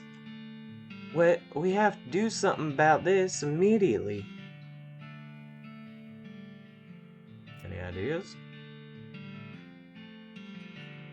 Once is to poison them somehow. That isn't very doctorly. Well, have you ever heard of vaccination? Look, would you rather fight an army of skeletons at once, or would you slip something in their food and supply nice and quiet? I'd like to fight a fucking army.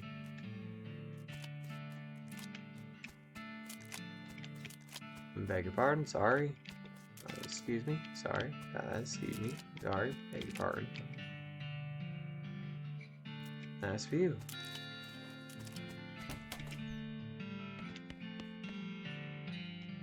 Got a map of the region. All the region on it. All very clean. Yay. Skeleton tour.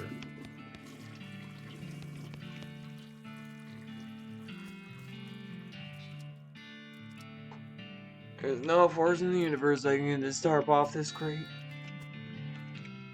These crates are just decorative barracks.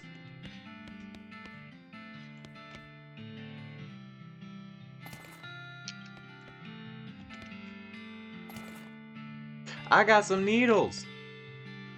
Yay! I got this feeling inside my bone. You sprinkled the waste all over the food. If this works, by tomorrow there should be no more.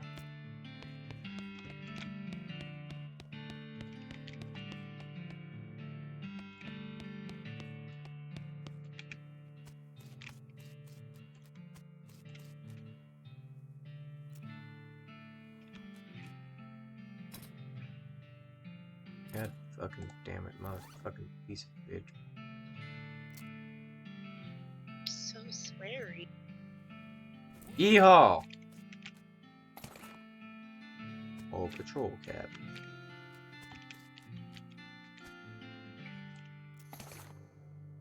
A burned scroll. Interesting. There's also a found tome. Read it. Oh, You got fundamentals of next mix. Last thing in the little diary.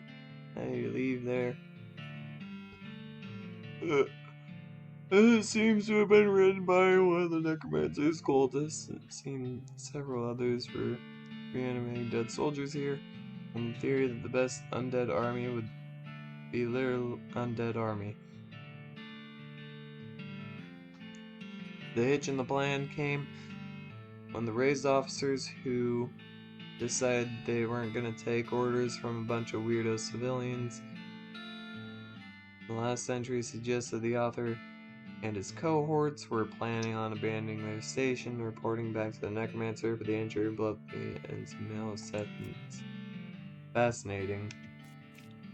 No name on the stuff. Okay, I'm just gonna guess that these were the necromancers that were shot dead. Mass grave, absolutely teeming with those skeleton riflemen. Don't seem interested in getting out, but you could definitely jump in. They're itching for a fight. There's one wandering in this pit near you. Hop in. Got the jump on him. Yeehaw. Take that, motherfucker. Yeah, you can't hit me with bullets. I'm too moxied. Military grade whiskey. Hooray. Oh wait, I didn't. There is one thing I should do, most definitely. The one thing that someone would have noticed that I forgot to do. Happened across a band crate. Apparently fell off a wagon. Mine, all mine. Sulfur match. Smelling salts.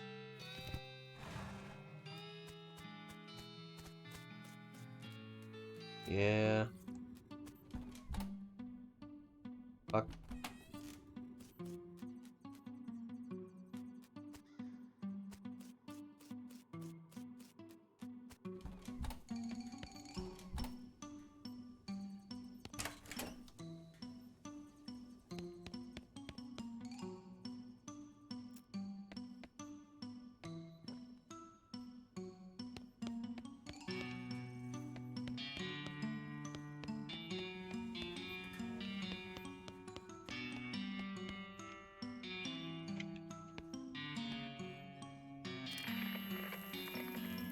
You gonna fix that piano player?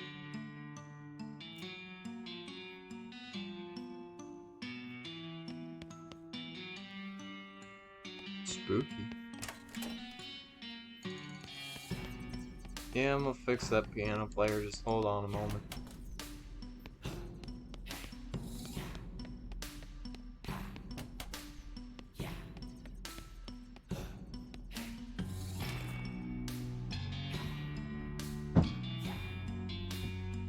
Final gift to the world.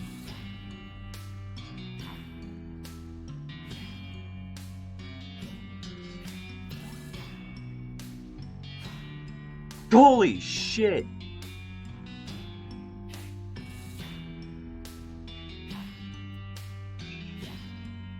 +9 muscle, +9 mysticality, +9 moxie. God damn, is that good? 28, 44. Holy. Is that the pew pew you got from what's her face? This is the pew pew gun that you get for completing this area. You know what? This is my favorite. My favorite place now. I got the coolest thing ever. Is it worth it then? Yes. Well, that's Worth good all then. it's worth all the trial and tribulations. The circus! There's a circus. Looks like you found the circus those clowns were talking about. Ugh, circus. It's like a clown hive. Fortunately, not a very big circus. There probably aren't even many clowns. Really not enough for an army or invasion force. Or anything. Still, turns out mock clowns are a real thing. Any number of them could be real trouble. You walk up nonchalantly as possible. The clowning the ticket booth. I would suspect, it's horrible secret.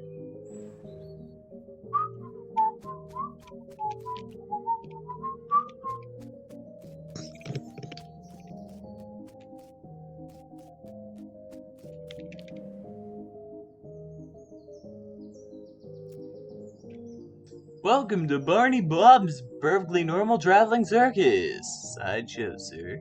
How can I help you?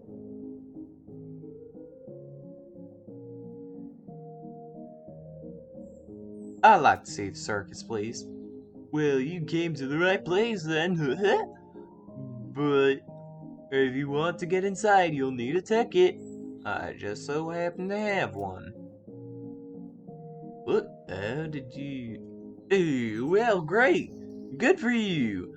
I'll just take that and stamp your hand for re-entry. There we go. Enjoy the show. What about my partner? Partner gets in free. Thanks. As you enter the circus, the ticket booth clown shouts, "Welcome to Barney Bob's Perfectly Normal Traveling Circus Sideshow, sir!" In a loud, enthusiastic voice. You walk into the circus. Actually, I guess it's more of a carnival, but let's not split hairs. As nonchalantly as possible, there are a bunch of clowns around, working at the booths and so on. More clowns than customers, and of which there don't seem to be more than a dozen or so, which is good.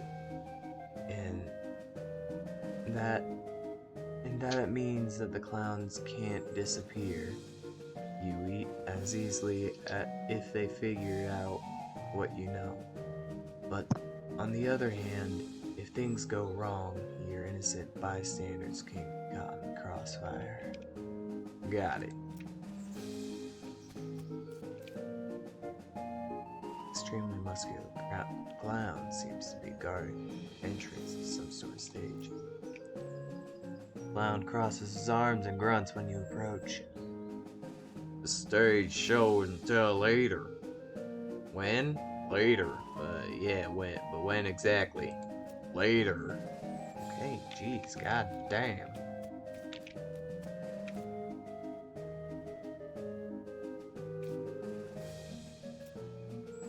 Well, now, fella, I think I know customer with a sharp eye and a quick hand when I see one. Let's test your skill against a game of dexterity.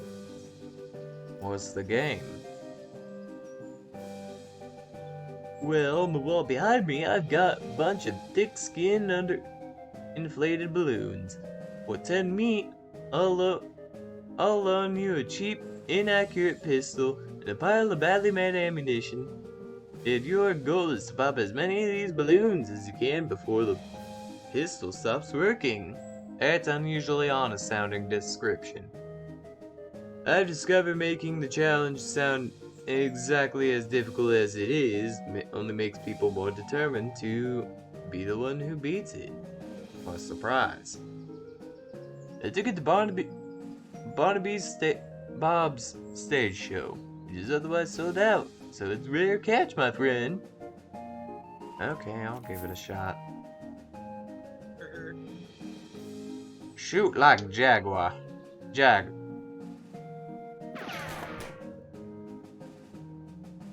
Good luck. I'm not sure how Jagger shoots, but presumably presumably, it's pretty good. You clear the entire wall of balloons, and the clown looks genuinely impressed. Well, I'll be. Looks like you win. Congratulations on the finest shooting I've seen in quite a time. The show will be starting soon. Don't miss it. Fucking, why did you go a bit creepier there?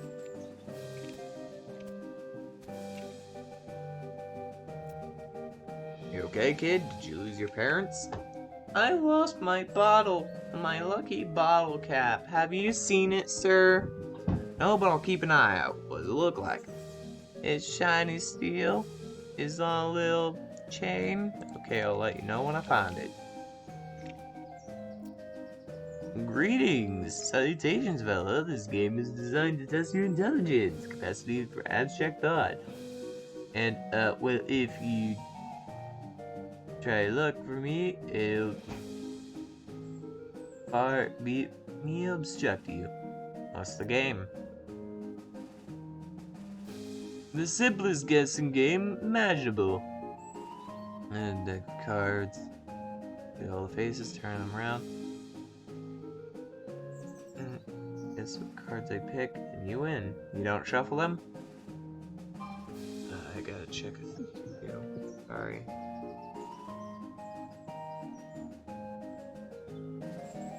Why did my phone turn off when I was... Okay, whatever.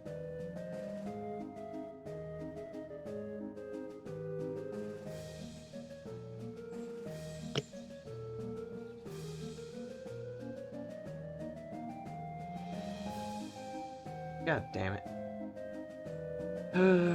Texting sucks.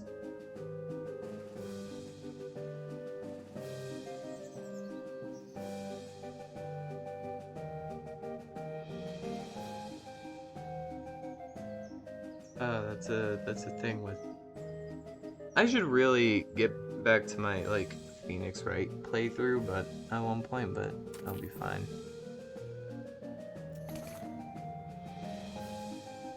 Ready? The clown starts picking cards and on deck and blah blah blah.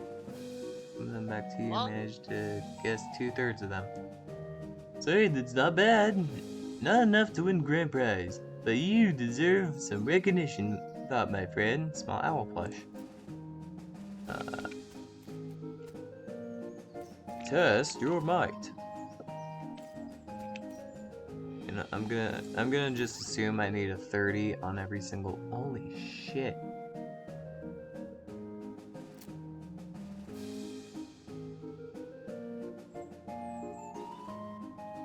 Where's the worst hostages?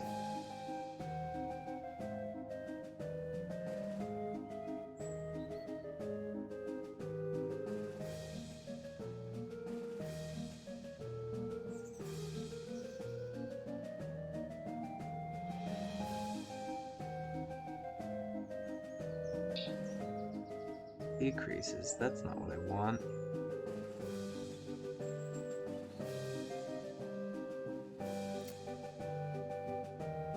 Your booze, your food, ghost pickle.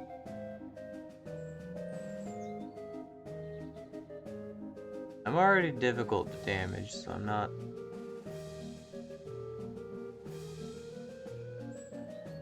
I only have one of those worst things. One of those bratwursts.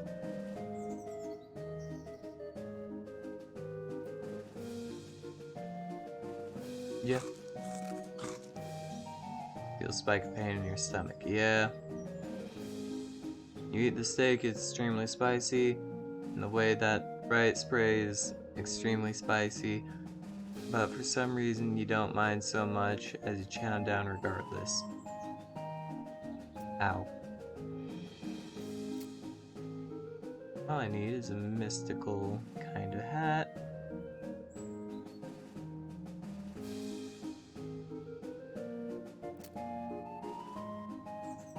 Like the hat of a ghost cowboy. I can eat it!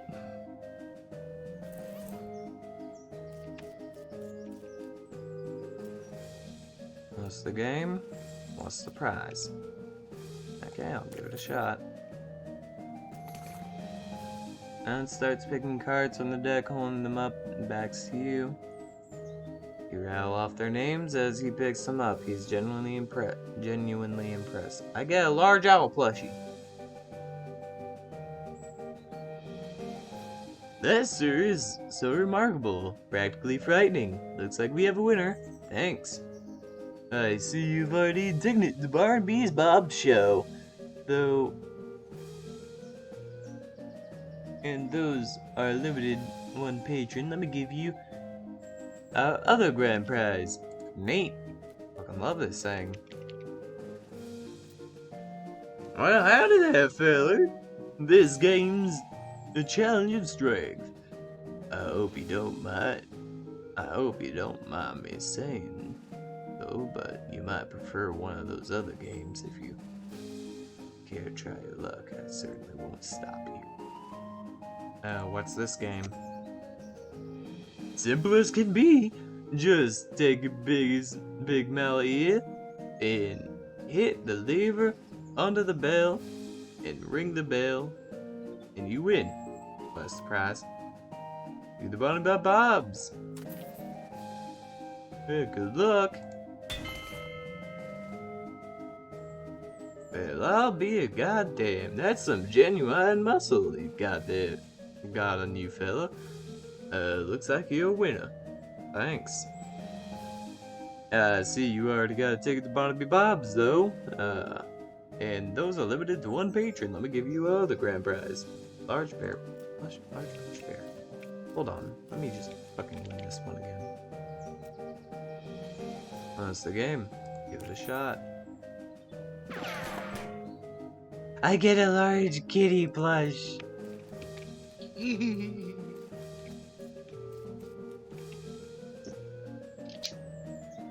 rubber toy balloons.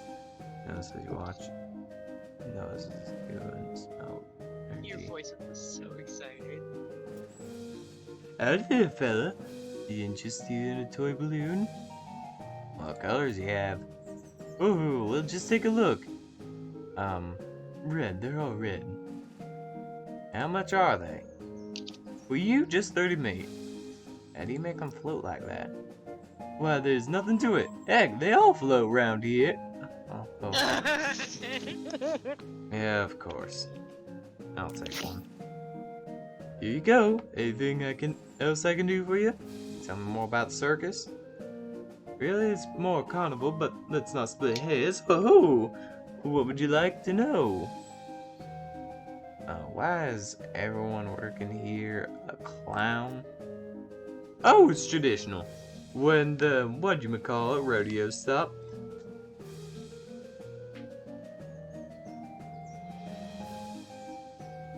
Rodeos stopped being put on, the rodeo clowns took other jobs at the circuses and carnivals.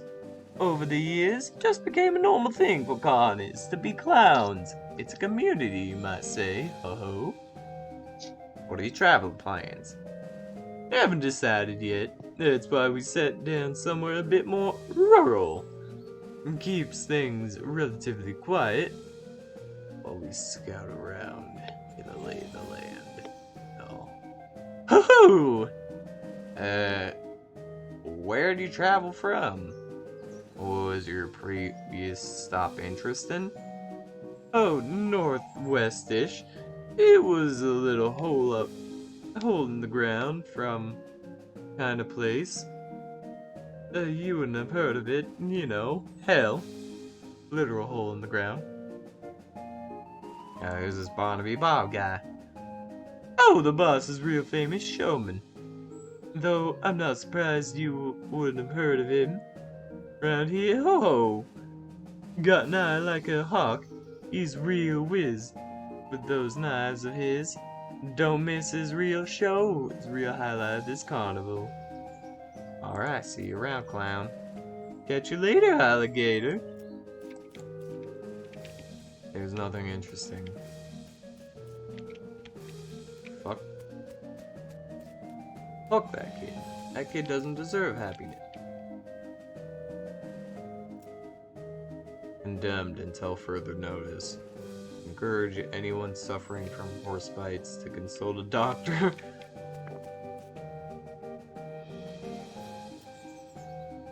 Howdy, fella. Can I interest you in a wondrous and mysterious, delightful sideshow?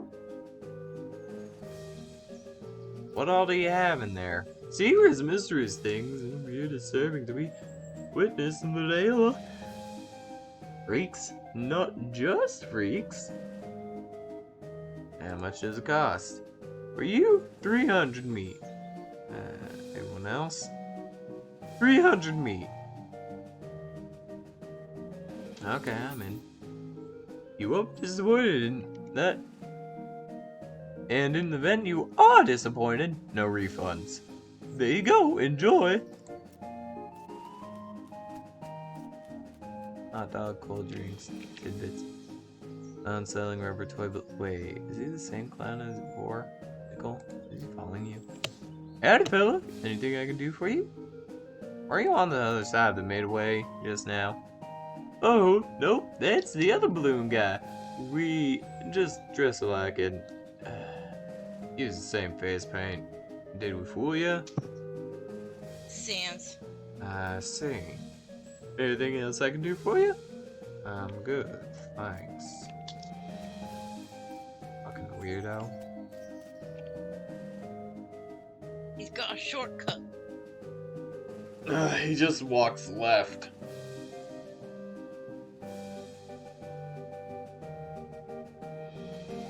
The sideshow is a fairly large pack with weird things to look at. Yawn? Yeah, I was yawning. I'm slightly tired. Look at, like all good sideshows are, a few lanterns are hanging from the ceiling, casting flickering shadows around, making everything look a bit more, even more eerie. Clown hanging out in here, presumably to keep an eye on the exhibits. He grins and nods as you enter. Come in, take your time. Have a good look around. Remember, no touching.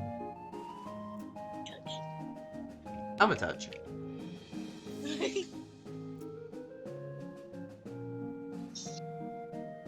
You see several shelves of white eggs, each painted with a unique pattern of colorful shapes. A small placard pinned on on one of the shelves say, "Clown eggs. In the circus community, it's traditional for each clown to paint their chosen. Make a pattern onto an eggshell. These clown eggs are achieved for future reference to ensure that no one chooses a clown pattern that's already been used. It's considered extremely taboo to wear another clown's face.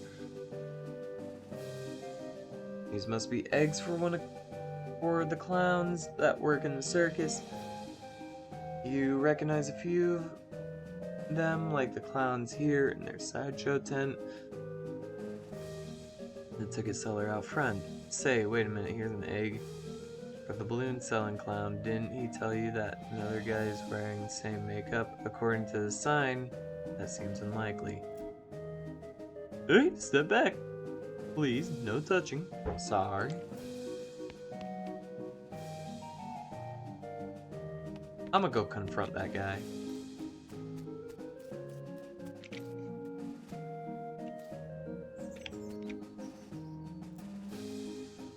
Earlier told me there's another clown with the same face paint. That's right, the balloon seller. Except I looked at the clown eggs display in the sideshow. There's only one egg with that pattern, and supposedly taboo for another clown to wear another clown's makeup. Say, you're real sharp. Better watch out and don't cut yourself. Ho ho ho. So what's the deal? You're right, there's just me. I walk around the midway and I sell balloons at both ends. When people ask, I like to have a little fun with them. So you're not actually following me around? Oh, why would I need to do that? You aren't dangerous or anything, right? Alright. Anything else I can do for you? I'm good, thanks. Oh, neat, you did an art. That sounds fun. I posted it. Hills are filled with jars, filled with weird things. Have a closer look. You lean and inspect the jars, and they're mostly malformed and mutated animal pickled in formaldehyde, a 3-headed kitten, some kind of ferret or weasel with 8 legs, a twisted Mobius loop of snakes without a head or tail.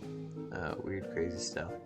One shelf seems devoted to huge, gross, pale globs like fat. Features white worms the size of sweet potatoes, and one of the larger others with shiny black eyes.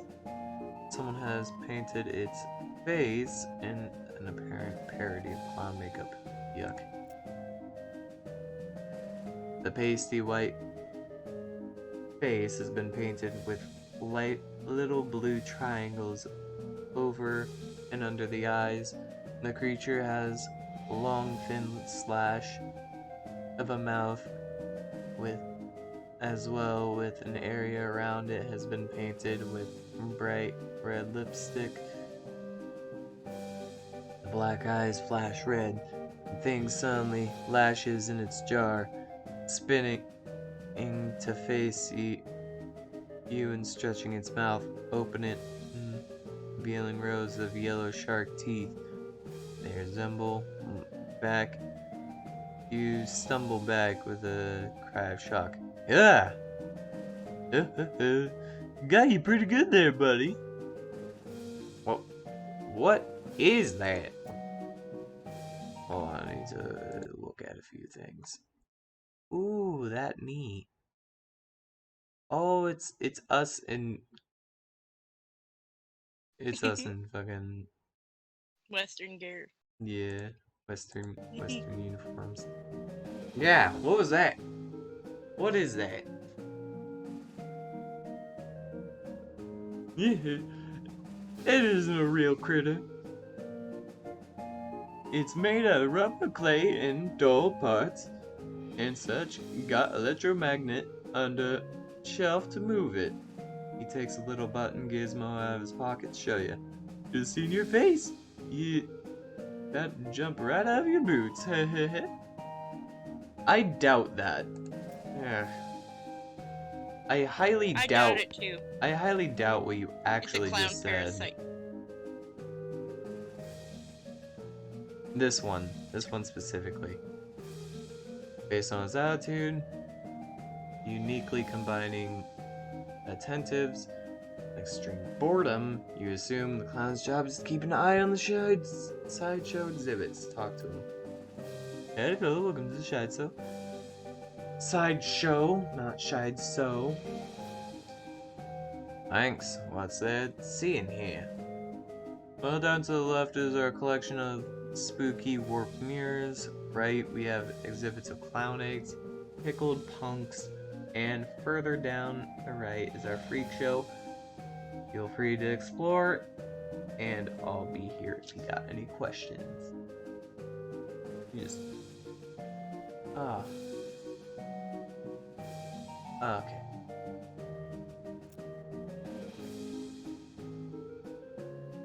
Quick, offer them oatmeal. Huh? I said, quick, offer them oatmeal. That's a Animorphs joke. Eyeball's my favorite. This quiet fella. I don't know what that is.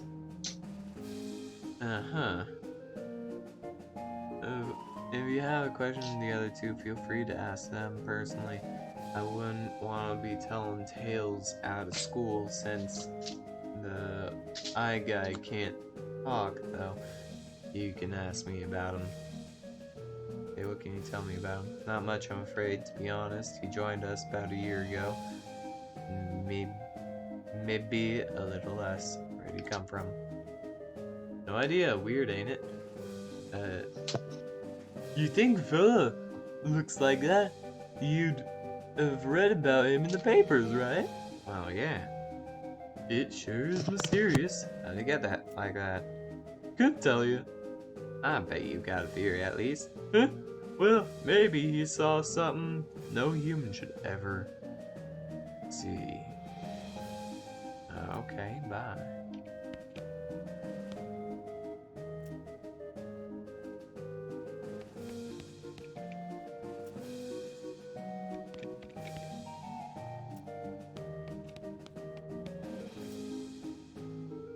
Mirror again. Lone Yu's still there, staring slowly, his mouth opens wide, grin, multiple rosy yellow pointed shark-like teeth. Not wanting to keep looking, but unwilling to turn your back on it, you slowly side away until it's no longer visible. In the mirror again, see your limbs stretching daily. You can hear joints creaking. Your muscles feel like they've gone through the ringer. Ah, damn.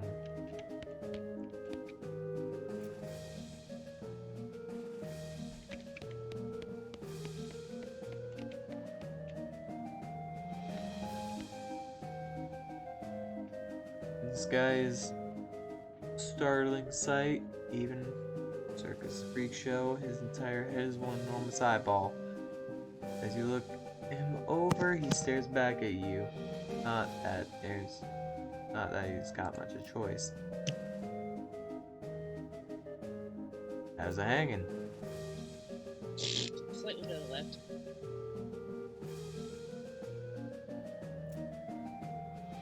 You move a little to the side, lean over the rope to get a closer look at the guy. He's basically just what seems at first glance, a guy with a giant eyeball for a head. You do notice two things though.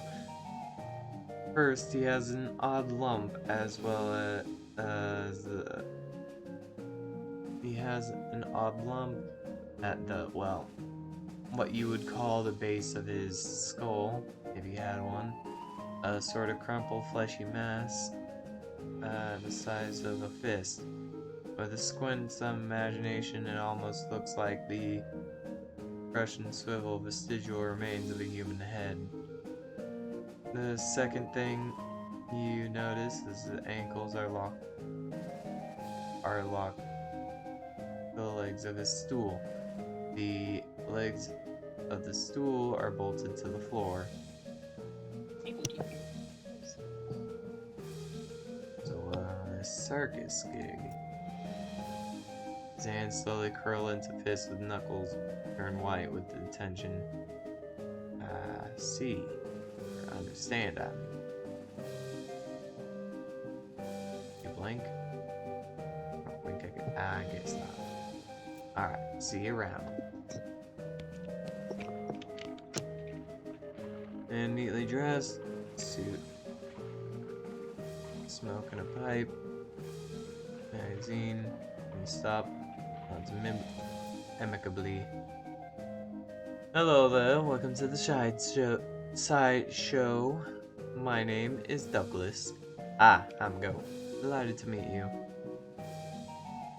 So, well, are you perhaps trying to think of a polite way to ask me what's wrong with me? Yeah, you got it. Yeah, you got me. Don't worry, Go. I am in the sideshow after all. It is obvious and natural question. Wait a minute. You said the last bit without moving the lips. Are you a ventriloquist? Not at all. Allow me to demonstrate. He stands up and turns around. His back is the same as his front. That is, his suit has been tailored with two front sides. He has another face on the back side of his head with his haircut parted appropriately. Ta-da! He sits back down, his knees and other joints crack and pop loudly as they reverse themselves. Douglas winces slightly, though. Certainly not as much as you expect. What in the... Surprising, Look, yes? an honest two-faced man.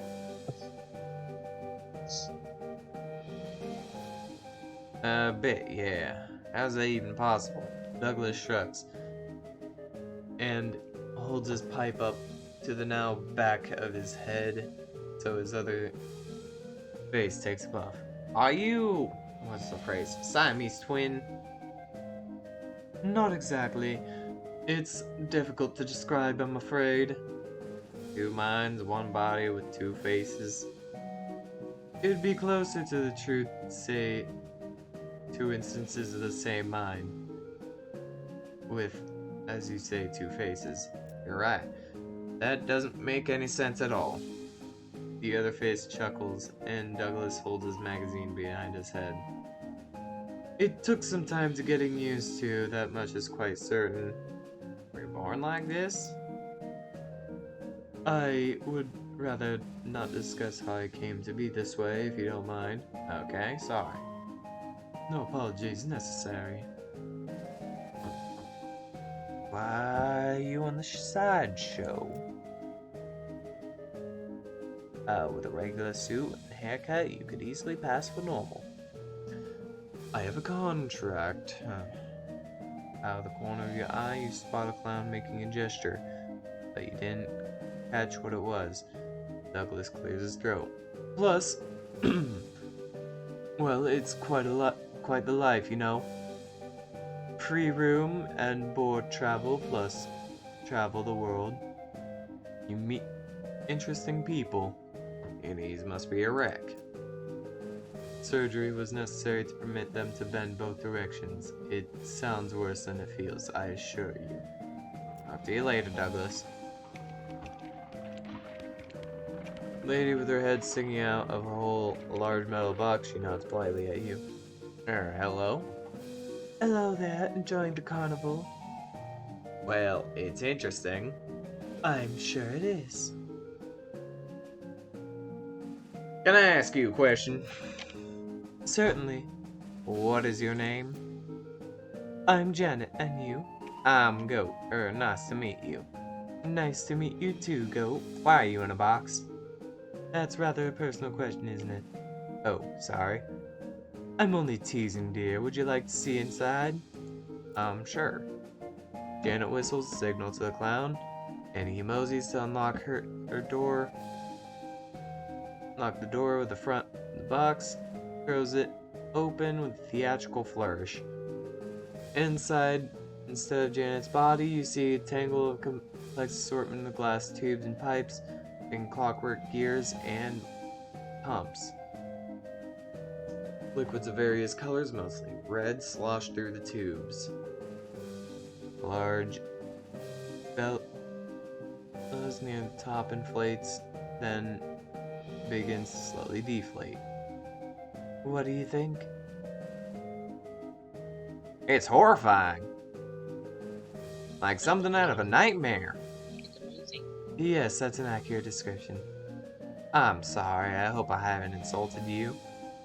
No offense taken. I've only seen it myself once in a mirror. It took quite a while to get used to the situation.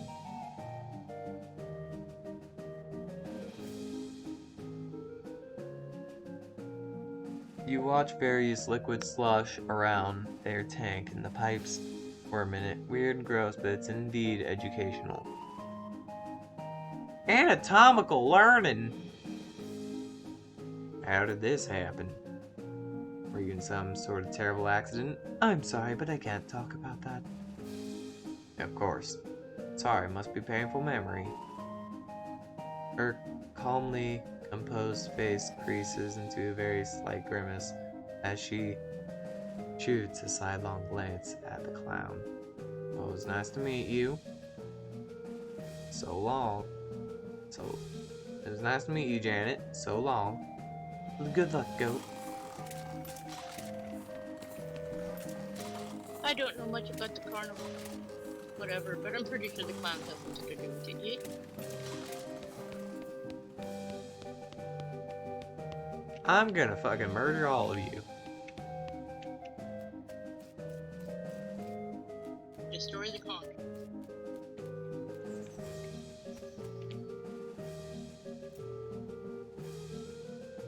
Okay, geez, I did literal everything. You want me to do everything plus?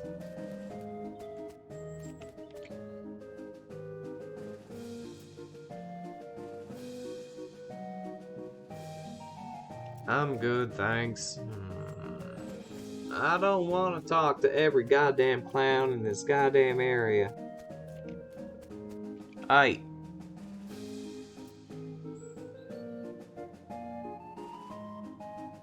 Not that splitting up is maybe the best idea, but I'll stick around in here, keep an eye on the exit.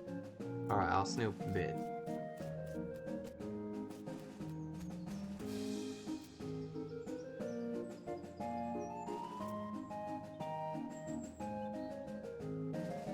Cotton candy, find it. My tongue is dry. Not my So throat, drink my tongue. something. No, it doesn't matter if I drink something. It's due to how much I'm talking.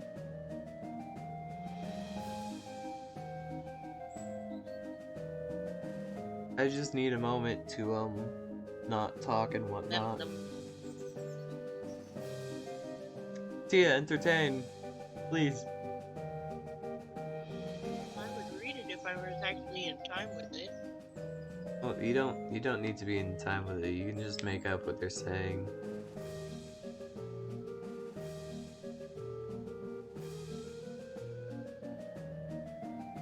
So I can just sit here and go, the clown blows his slide whistle again as you approach. Step right up, fella. Step up and try one of the world's newest candy sensations. What is it? Cotton candy. The finest, in several senses of the word, sponge sugar created through a revolutionary new process. It's so light and sweet and fluffy, it's like eating butterfly dreams and kitten wishes. I can't do the whistle. So it isn't actually made of cotton? How do you make it? So it isn't actually made of cotton? What? No, cotton isn't digestible, and no matter how much chocolate you cover it with. Yeah, found that out the hard way, did you? Whoop.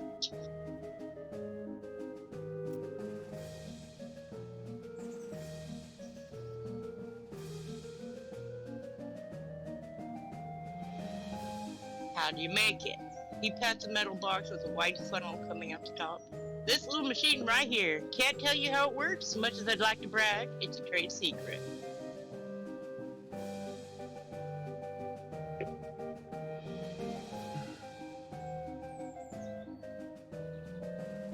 You invented it? Not as such. A couple of dentists down south were the first ones. Dentists? Go figure. I can't. But after hearing about it, I managed to figure out how it works. Made a few improvements with my design, too.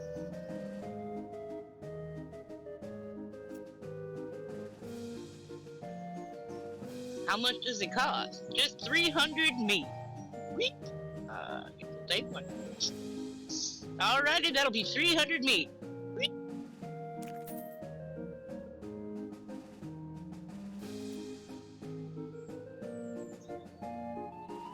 I'm sorry. It's okay. Like this clown puts the whistle away and yeah, I know how it works.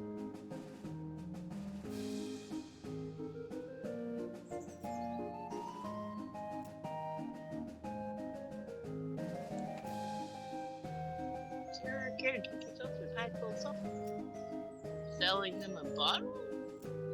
With a root beer, ginger beer, and sarsaparilla. It's all the same thing!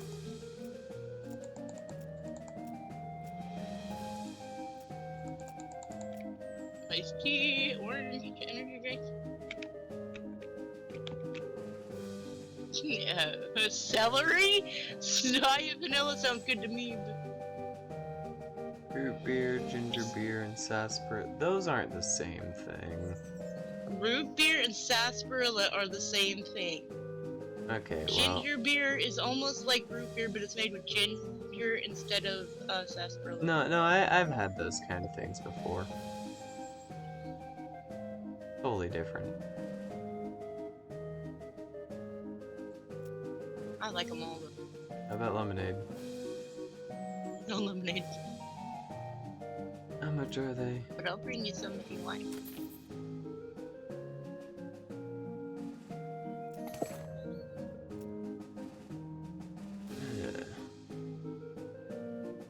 Red Hots. They're called hot dogs. Not hot cats? Lost and found. Okay, no. Red Hots are a type of sausage. Oh. Yep. Fuck 'em. Hot dogs. Long pork? I'm sure I don't know what it likes. So, if you want to know what that's actually implying, apparently the flavor of human flesh is quite similar to a pig. Basically Soylent Green, yo. So what he's implying is that, are The they hot made of dogs are made. human meat? Or are the condiments?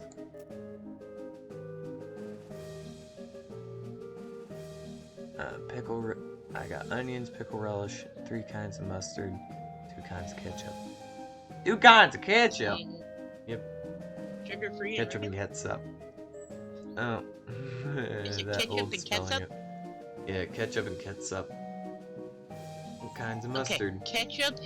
The difference is ketchup is made primarily with tomato paste first, and ketchup is made with high fructose corn syrup first. Yeah, I knew it existed, it's just, oh, he's out of the blue? Damn. Yeah. But it's okay, I like brown mustard.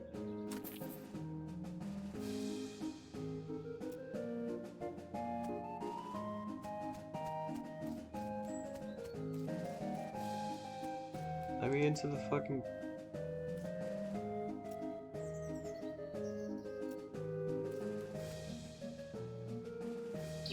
Do you like mustard at all? Yeah, mustard's pretty good. Yellow mustard? What kind of... Honey mustard.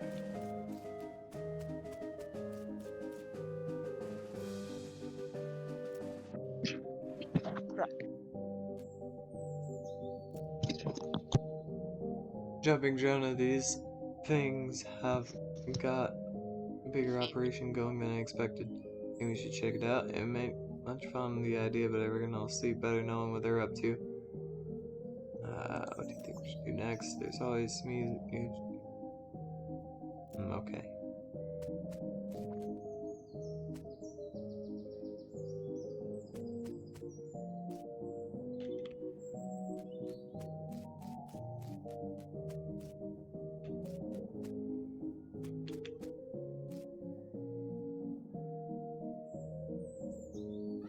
Stop floating. You're not allowed to do that. Enter the circus. Yeah, I see. We all float over here.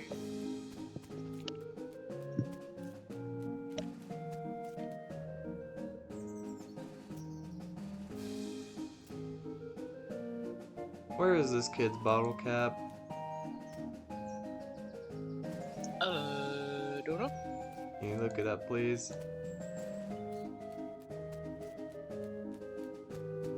Probably has to... It's probably stolen by a clown. Trap it.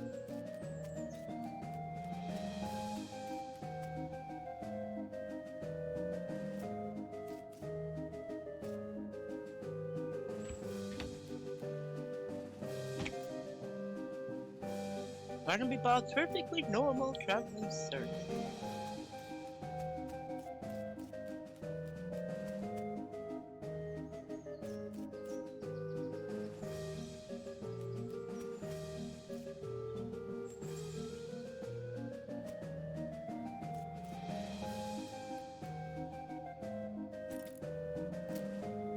Oh!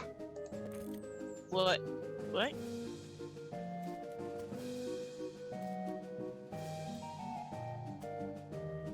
Oh, it's so bright.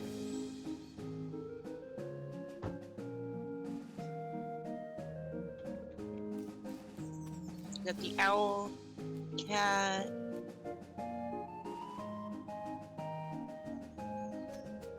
The lost and found, you can retrieve a hanky, a lucky cap, a pocket knife, and smelling.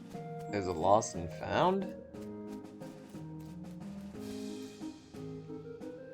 there? Lost it.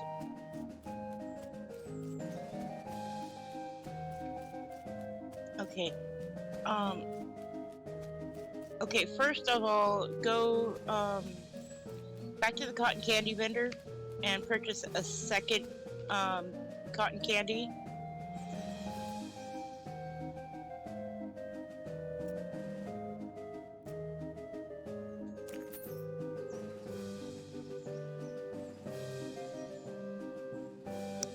And you should be able to steal his slide whistle.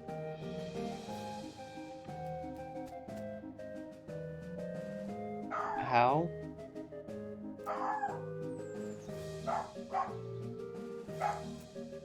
It says it'll give you the option to.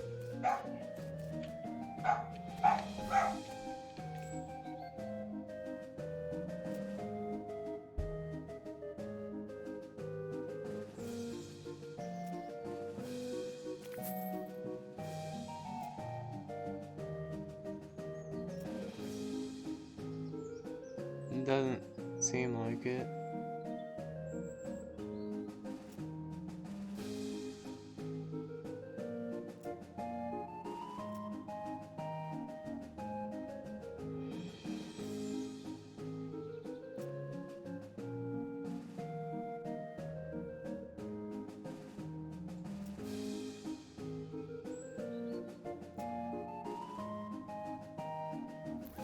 How much can I sell this damn cotton candy for? 5 meat? Ugh. Kinda actually typical, let's be honest.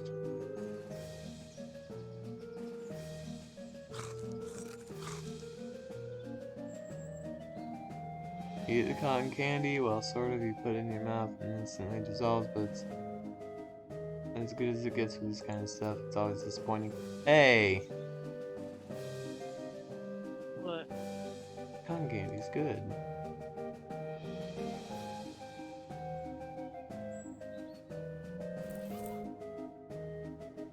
Damn.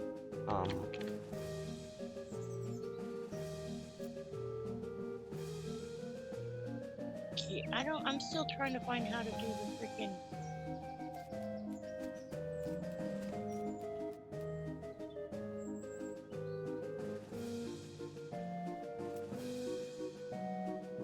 I like to see the lost and found. I like a bottle cap. Pulls out wooden box and count to his side. Take the bottle. But that's it.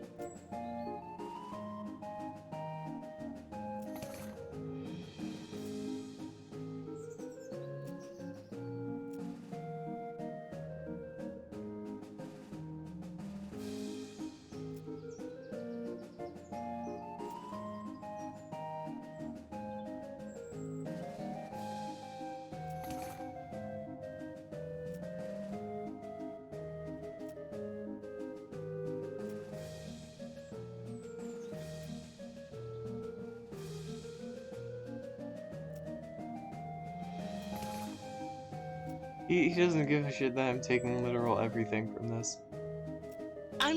Don't take it. Oh, you're gonna ruin. Oh. What? Okay. Don't take what? Don't take everything out. Shit.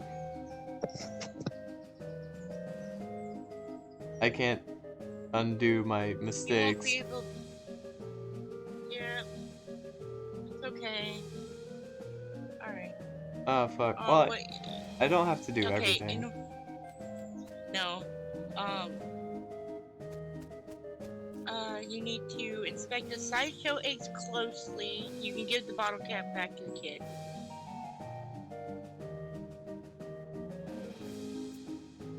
But since you're talking to the eye guy, you can ask the guard about that you're concerned about the eye guy. The guard will go check on him, and then while he's away, you can inspect the eggs really closely. Okay. I made a kid happy.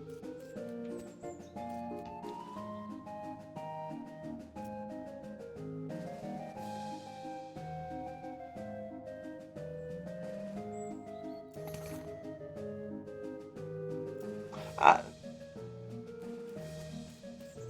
Whatever. What? Whatever the fuck ever.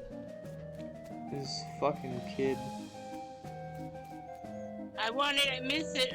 I'll trade it for you for a balloon. Yeah.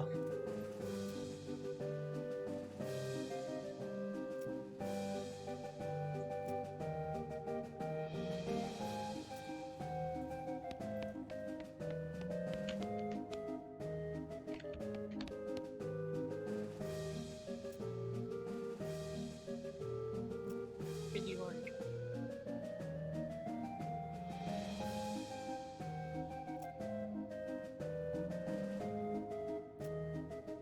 Damn. How am I supposed to do this? Something is supposed to be ask the guard a question about the eye, and then mention that you're about it.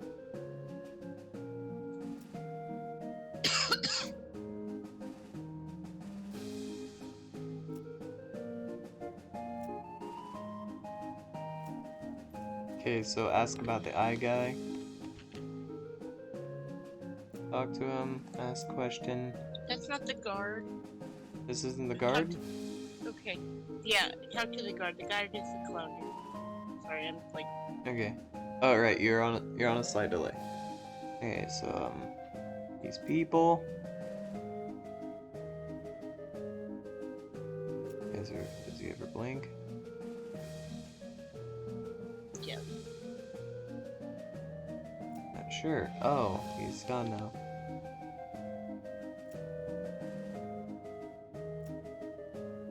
Since the clown's distracted, you take your opportunity to get a closer look at the eggs. You know, it's 3 things about them. Firstly, they're too large to be chicken eggs. You have no idea what kind of eggs they are. Secondly, they've all been broken and then very meticulously glued back together, almost like they've been reassembled for something hatched out after something hatched out of them. Thirdly, one of the eggs features a pattern of red triangles that you recognize as the same. It's the same as the clown version of yourself that you saw in the mirror earlier. Please step back as the guard returns. He gives you a fair amount of side-eye, but says nothing else. Oh boy. Now that you looked at that and the jars, look at the mirrors. I looked at that in the jars. Now I look in the mirror.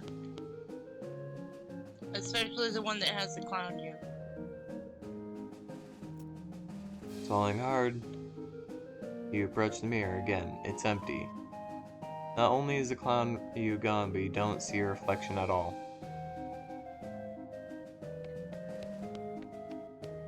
Oh no. Now what? You're supposed to reach a conclusion.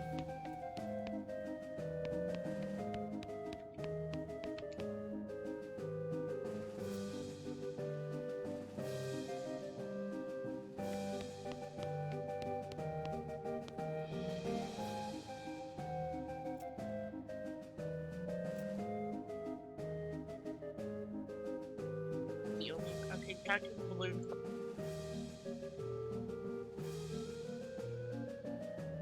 Okay, you inspect the jars, mostly contain malformed mutated animals. You lean closer, inspect the gross thing. Despite what the clown said earlier, looks real. Whoever made it did an excellent and disgusting job.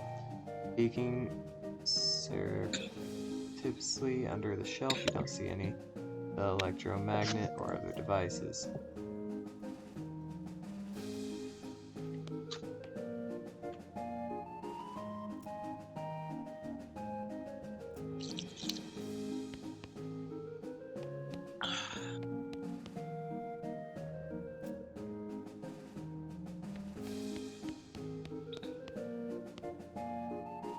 What do you mean reach a conclusion? Well, maybe, what do the other mirrors do? What did the other what? Mirrors do, but I don't know. Talk to the balloon dude again, and then maybe you can get it.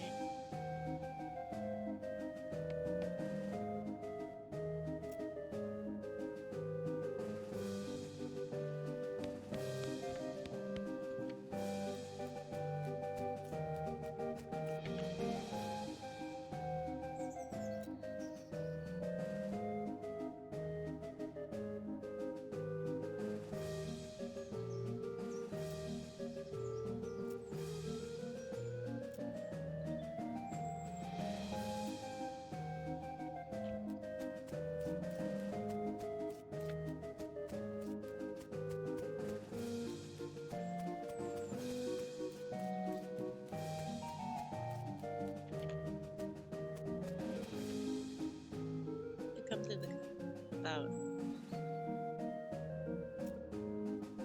That's strange.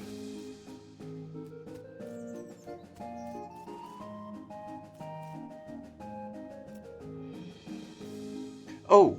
It is. For what? Barnaby's Bob's Stunt Spectacular. Here's my ticket.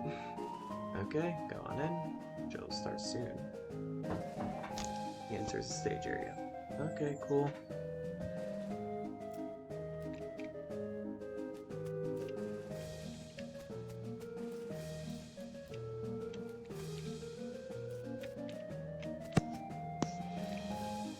Don't flinch. Don't flinch. Okay. You take a seat, and a smattering of other patrons appear to sit down as well. For a minute or two, there's a crash of cymbals, and a clown rushes in from backstage curtain, jumps onto stage. Contrast the other clowns, colorful clothing, and this is relatively simple: black wool trousers and a bright crimson shirt under a pale tan leather jacket, the fringe on his sleeve and a red heart painted on his shoulder. His face paint is plain white without any colored accents. Concentrating his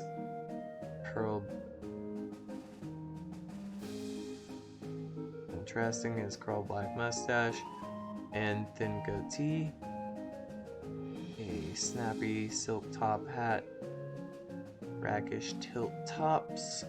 His outfit, he doffs his hat and blows with a deep theatrical flourish, and the small audience claps politely.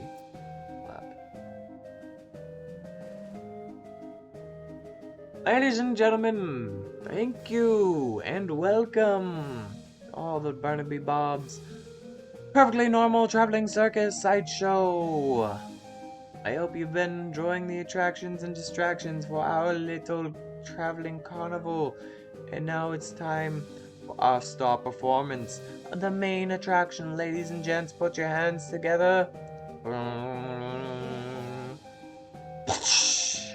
The clown puts his hat back on with a chuckle. Me, Barnaby Bob. So much reading. Much obliged, much obliged. You're far too kind. Why, I haven't even shown you anything yet. With a laugh, he flips the large bow tie knife into the air. You didn't even see where he pulled it from. The knife glitters as it spins. He catches it and flips in the air again, this time balancing it on its point on the tip of his finger. The tip of one finger. He holds that pose very still for a moment, then jerks his hand away. The knife thunks into the wood of the stage floor deep enough that he has to give it a jerk from the side to side before he can yank the blade free. He winks broadly to the audience. Wouldn't be any fun if they weren't sharp, would it, ladies and gents? Yeah, that deserves a clap. I'm gonna be honest. He pulls 2 more knives from his jacket, begins a flashy and elaborate knife juggling act. 3 spinning blades somehow turn into 4. And then his hat added to the mix, floating lightly through the cascade of knives without a single scratch. He finishes the routine by catching 2 of the knives and then each in each hand and allowing his hat to fall nearby to the ground before catching it on the tip of his boot, kicking it back into the air and on top of his head. Seems like a normal attraction to me. Ah, now there's some applause I believe I've earned. Let me tell you, ladies and gents, it took a lot of hats and to get where I am today. He chuckles and adjusts his hat back to its original rakish tilt. Now, for the grand finale, I need a volunteer from the audience. A few hands go up. Barnaby Bob ignores them indirectly at you. How about you, sir? Well, okay. Flynn. Okay. Good. I like a brave one. Step right up onto the stage. Your name, please. Goat the Kid. It's a pleasure to finally meet you, Goat. Marshall the Kid. Alright. No. I have several middle names. You're just using the one that's commonly known.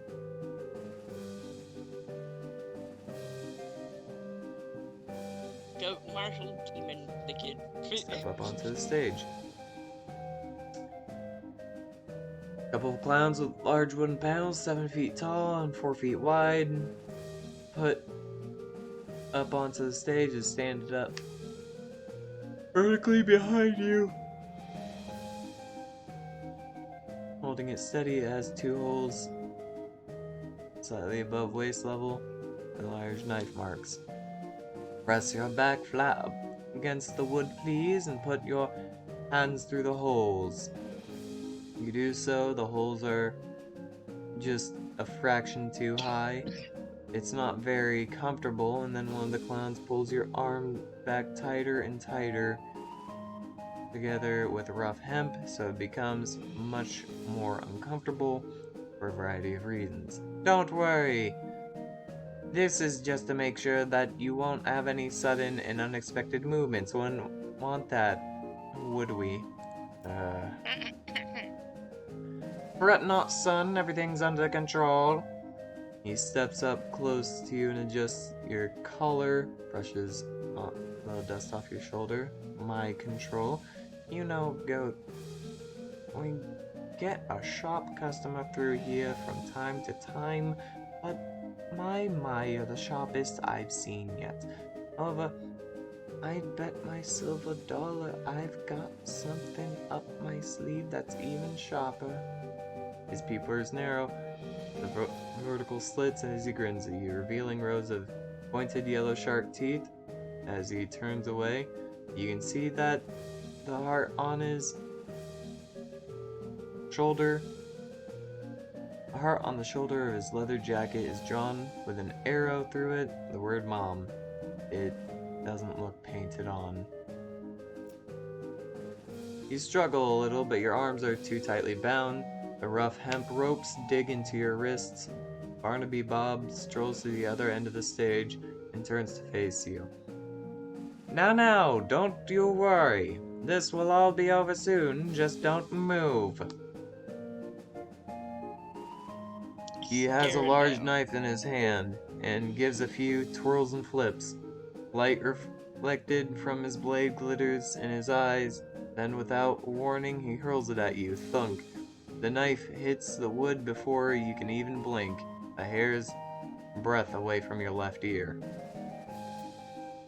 Barnaby Bob grins at you. The crowd applauds. Another knife appears in one hand and an apple in the other. He tosses the apple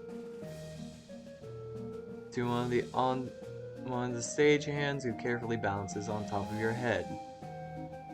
Time for the old William Tell routine. A bit of a cliche, perhaps, but there's a reason. It's a classic, huh, ladies and gentlemen? A deep breath. The crowd watches with rapt attention as he flourishes the knife, spinning it and flipping it behind his back, then faster than you can register. Thwack! Cold apple juice dribbles down your hair and down the back of your neck. 2 for 2! What do you say, Goat? Shall we go for one more? Barnaby Bob pulls out another knife. Oh, yes.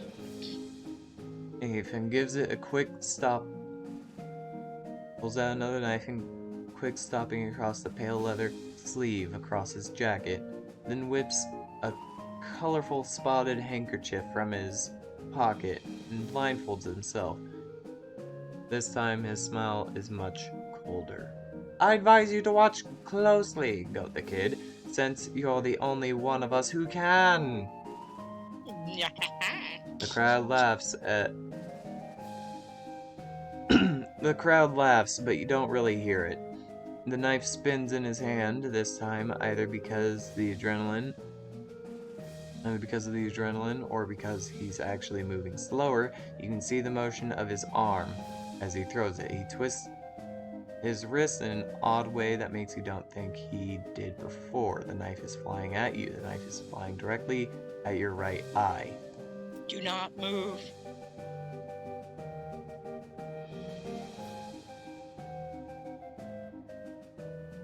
Okay, yeah, that can... You can feel the wood shake from the force as it stabs into the board. It's cold metal against your right cheek. Yeah, I suspected that right as I thought of that, because from... Okay, I read it, and from what you said, don't flinch, I thought maybe the knife was flying towards him, but if it seemed like it was coming close to his right eye, it is possible that it would be slightly to the right of his right eye, because the clown He twisted. the clown is the clown is most likely standing to his left, and with the movements of his hand, it would, well, moving your head anywhere but left would be a bad idea. And I can't do that because there's a fucking knife to the left of me. You feel the wood shake, cold metal against your right cheek. The audience erupts in cheers as Barnaby Bob removes his blindfold and pumps fists triumphantly. One of the stagehand clowns unties your wrists and helps you get your arms out of the holes. Bob takes your hand and raises it into the air victoriously. Well now, ain't he a good sport, folks? As brave a target as I've ever had. Take a bow, goat the kid.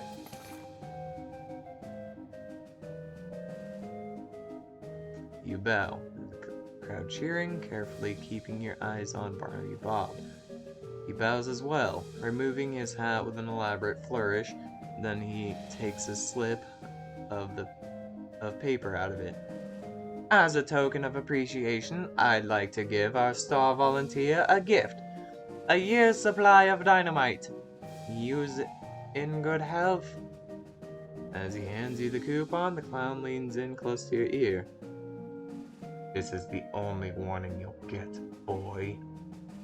You got an item coupon for a year's supply of dynamite. Barnaby Bob waves and blows kisses to the crowd as you climb down the stage, and he disappears. Backstage curtain. The audience gradually disappears. I am going to murder every clown here. How do I do that? You don't want to. Why? It's the only way to defeat the cows. Damn it. Go talk to him. Behind the stage curtain.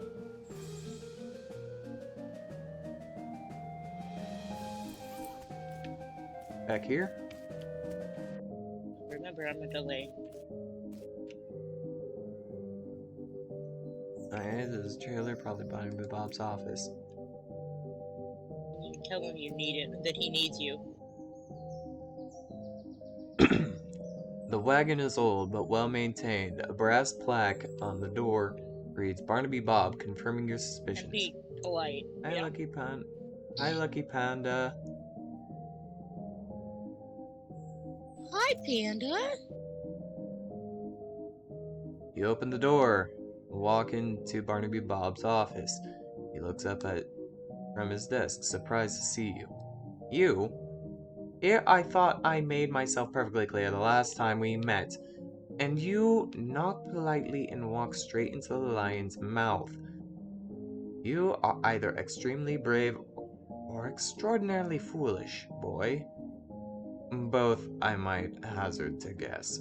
I've got some questions that I need answered. I've got some questions that I need answered. And to think I'm going to answer them If I didn't find you amusing, I'd vanish you off the face of this earth of what little you know already. I appreciate that, but I can't just leave the situation unresolved. What curiosity did the cat going to seem... What curiosity did to the cat is going to seem like a Sunday picnic compared to what I'll do to you if you anger me. Go ahead, and I'll answer your questions, but bear in mind I already gave you a fair warning. What are you plotting exactly? Bold as brass you are.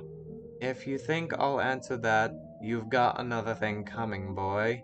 Don't try my patience. What are you doing here? Straight to the heart of the matter. Well, now I had you pegged as a clever one. Why don't you tell me? You're here because of the cows. Perhaps you've got a brain rattling around that skull of yours after all, boy. That's correct. The cows came home, as you say, and we followed them. Why? Why? Don't disappoint me now. You've impressed me. You've impressed me, kid. Think about it. Your age-old enemy that you've been fighting since time out of mind and ups and leaves. No farewell, no postcards. Wouldn't you want to know what the hell's going on? You don't know? Dear, oh dear. I've gone and said something I probably shouldn't have. But you are treading on some dangerously thin ice now. Right now. I hope you're thanking your lucky stars that I consider you to be essentially insignificant. Hmm. I can hear those gears tinkering in that 3-pound dog's dinner you call brain. You're not funny. You're a bad clown. Now it's my turn to ask a question. How are you going to convince me that I shouldn't just make you disappear like a rotten tornado? Well, You need me. make it good, Goat the Kid. Make it good, because you get one chance at this. Hey, friends and I play? Nope. It'd be a waste of your You time. need me. Nah, you need me. Do I now? And what, pray I tell, can do sneak I into need the you cow. for? My freak show is plentiful. It's plentiful. There aren't enough of you to be an army. You're just scouting party. You're reconnaissance. You're here to gather information. Yes, and you can't do that efficiently.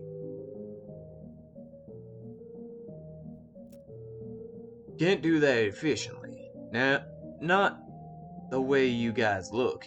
You stand out too much. You need a human scout. Don't you play games with me, Sonny Jim. You're talking to Barnaby Bob, Duke of Hell. I can make your worst personal nightmares look like choir of softly singing angels. I'm serious. Look, I'm not your enemy. The cows are. And if you're after the cows, not humans, then you aren't my enemy either. Enemy of my enemy? Can't imagine we'll ever be friends, Bob, but so long as it's mutually profitable, I think we can come to an agreement. You promise to leave the people of this world alone, and I'll tell you anything you need about the cows. I gotta hand it to you, kid. I gotta hand it to you, kid. You may well be the first human being to ever leave Barnaby Bob speechless. Dances a jig. We got a deal? Alright, I agree. We won't make any trouble for humans. You bring me anything interesting you find about cows. Hell, if it's good, I might even pay you. Good. You're a smart fella, Goat the Kid. You better be smart enough to know what'll happen if you double-cross me. Mama didn't raise a fool. Good for her. He shows you a map on his desk and circled. There's a location circled in red, dirt watermark tannery. This'll get you started. There's an old tannery way south of here. I've sent a few of the fellas there already. Go on and look, and you'll find anything worth seeing. You let me know one thing. You let me know one thing. You are strictly undercover. I won't be telling my boys about you. Not that I could easily get a message to one of them in the field anyhow. If you need to defend yourself against them, well, so be it, and good luck to you.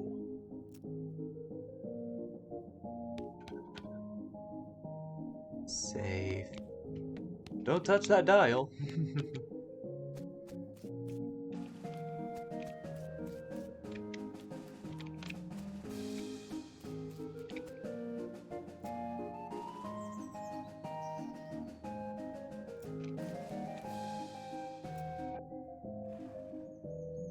I wasted too much money.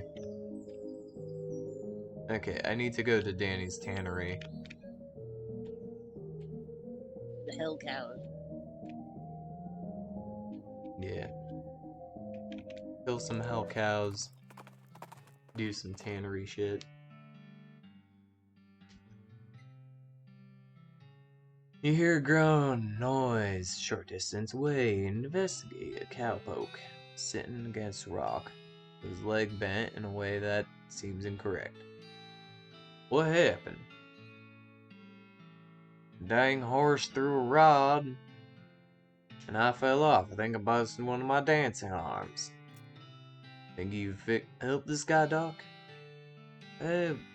Wouldn't be much of a doctor if I couldn't fix a busted dancing arm. Alice grabs some gauze stuff from her bag and sets a splint for the cowpoke's leg. Woo-wee! That there's some fine work.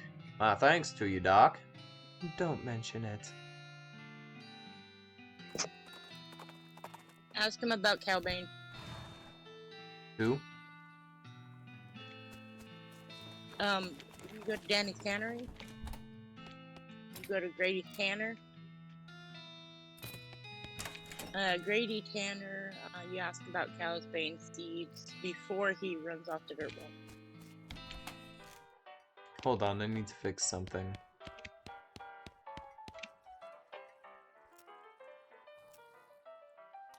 And then if you want to, really after the cow quest,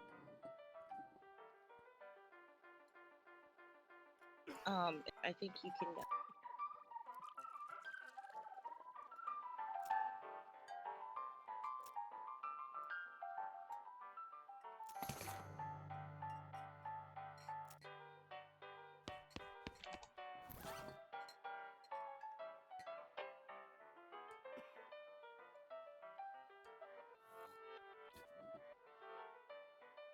Melee attack and spell damage.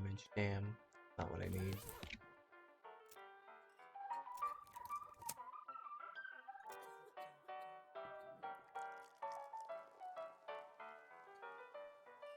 You pick the lock and open the hatch and check the machinery inside. There's obviously something wrong given the planking springing and clanking noises coming from gears and stuff. It looks pretty complicated. You calibrate some of the springs, rearranging some of the gears, and machinery starts operating smoothly. The music improves immediately.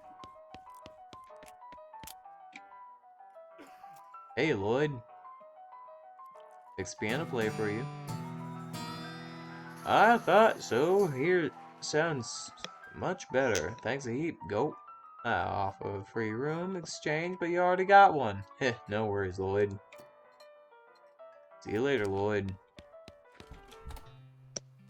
Okay, time to go to defeat the cows. I'm gonna go to fucking sleep real quick. Good idea. Oh, there are so many quests in this game.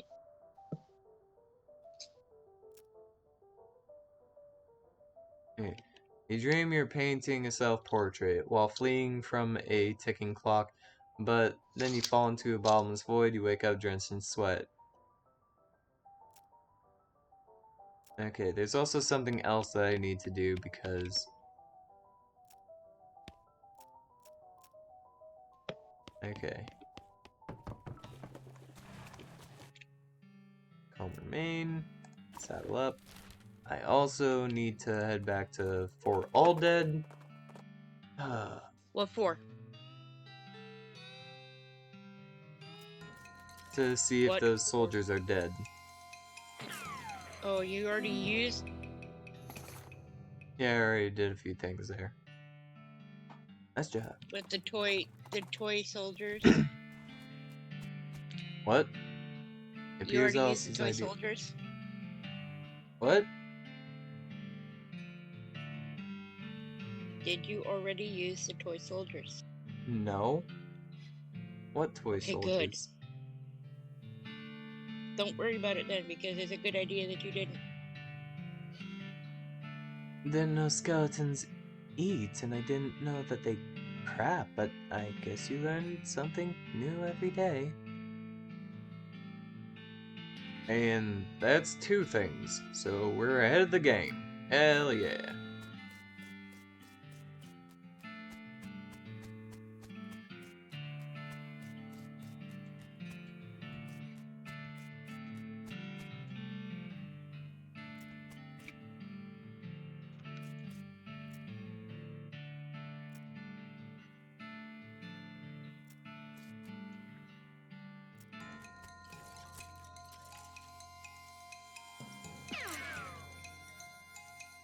One shot is all it takes. One shot!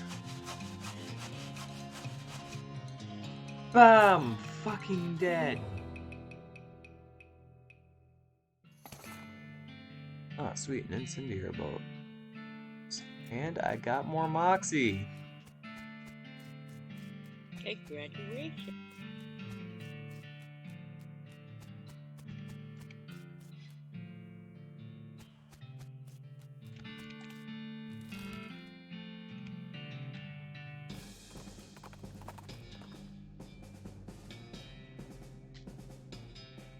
You see someone wearing dark cultist robe, pretty safe bet that there's some sort of cultist. Another clue?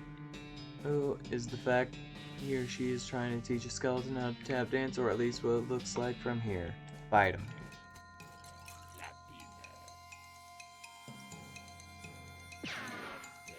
I think they might be dead. I think the cultist is dead. I mean, You and your moxie. negative 48 health when you only had 20. Intermediate next max. Sweet. You beat the heck out of the cultist. Fortunately for him, there's a handy supply of unbroken bones available.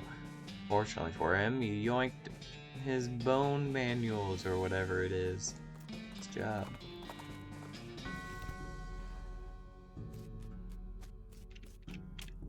Ow.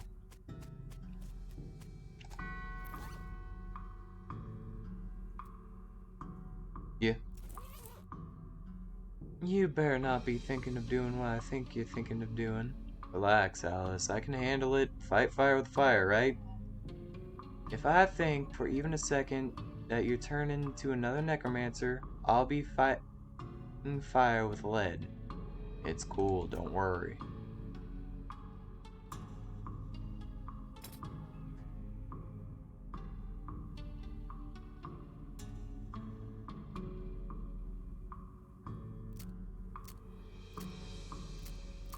I'm just learning what they use, so why can't I just learn what they use?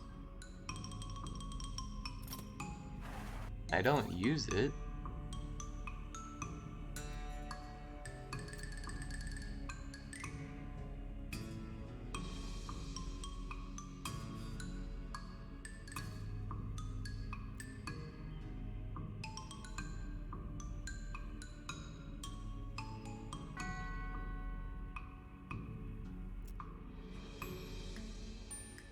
Your hair loses all its color. Perk. White hair. Okay.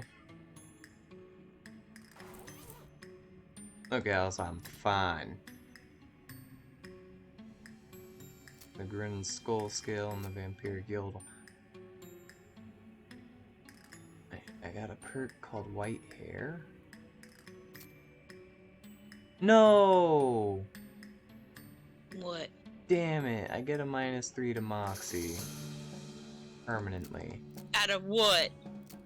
White hair.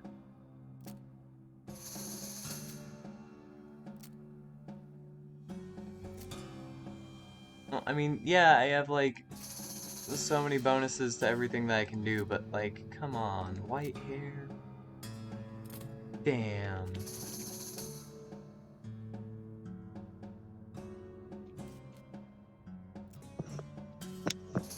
Okay, that's the last... You're a white goat. Quit complaining. Yeah, but, like, my character doesn't... The stickman has white hair, not me. Sounds like there's a lot of fighting going on in here in the tannery, except regular fighting sounds like you're used... Not the... Except instead of the regular fighting sounds you're used to, like shouting and gunfire, ears being broken, you hear a loud ghostly bellowing and shrill crack laughter. Sounds like real bad scene, in other words. As you enter the tannery for a second, you notice that the place has been abandoned for years, probably since the cows came home. A lot of equipment's been wrecked, but just the first thing you do notice is a bunch of rodeo clowns here fighting with, well, they aren't exactly cows, more like possessed skins of cows. That's slightly strange because you've seen people wearing, for example, cattle leather chaps, and you've never seen anyone being attacked by their chaps. Maybe there's something to the tanning process that makes leather impervious to possession. These ghosts, cow ghosts, whatever, untanned hides. In any case, the cows seem preoccupied enough with their fighting that they haven't noticed you, at least not yet.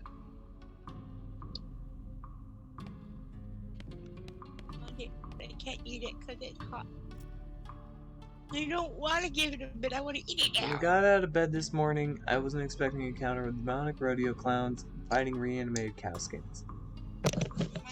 Aren't you glad you came with me? Never seen anything like this in Born Springs. Well, you ain't wrong there. Yeah, I'm gonna help this guy out. You approach the clown and the weird cow, ghost leather thing. They take notice of you and stop fighting while they process the new development. The clown fortunately seems to decide he hates cows more than he hates you. The cow unfortunately decides he hates you more. Hate it right back. Yeehaw!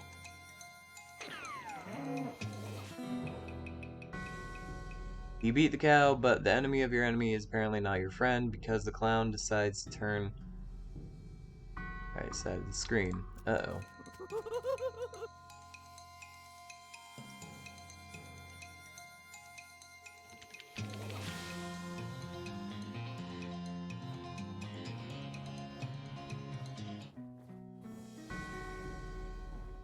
Oop.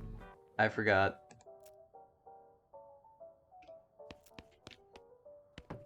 What did you forget it? That I had my anger stat all the way up.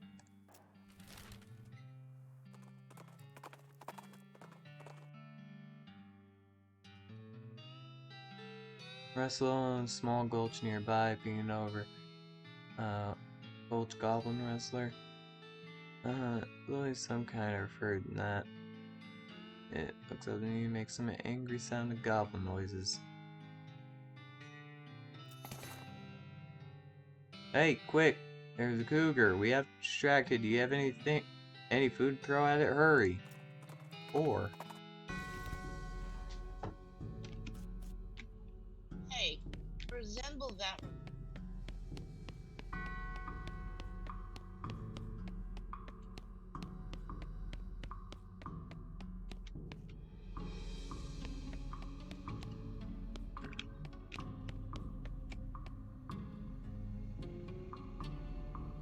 the attempt to sneak up on the cow fails, assuming you were even sneaking and not just moseying over. Cows appears too willing to add your face to the list of faces they hate. Turn their attention from the clowns who jump at the opportunity to attack their ancient enemies. Learn to fracas. What am I supposed to do here? Exactly.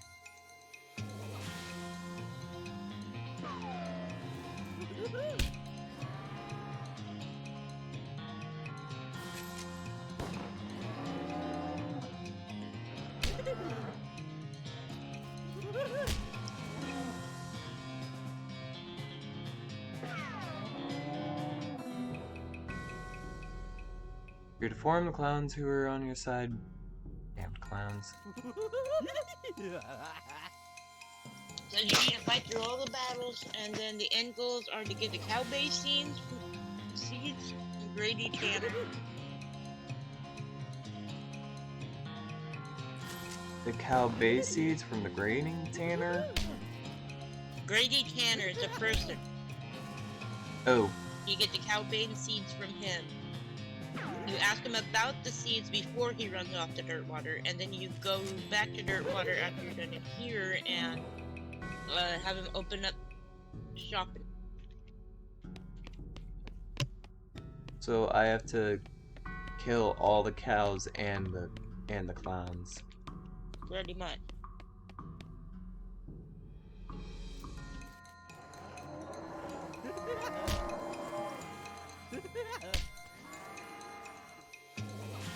Go, my snake!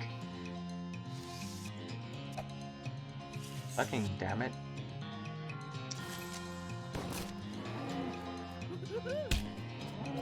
I mean, kind of ironic that you're saying damn it to hell cows and demon clowns.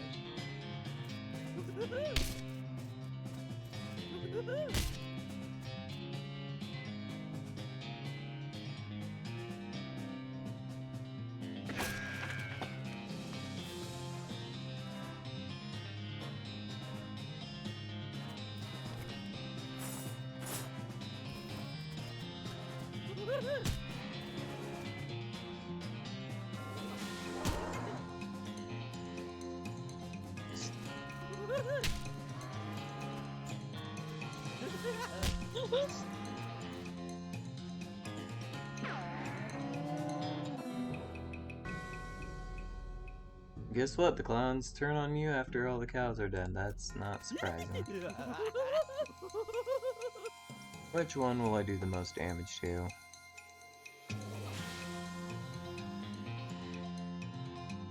That one.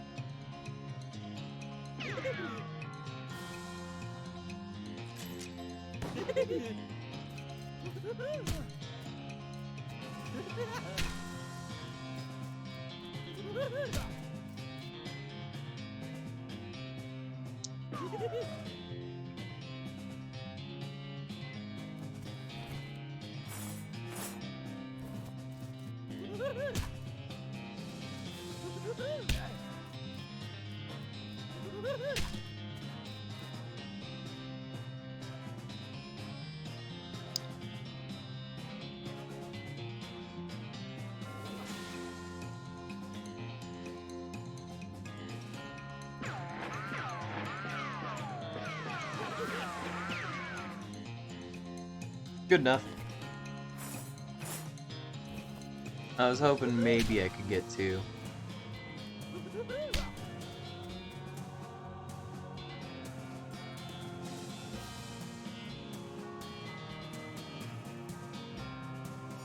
What's it mean?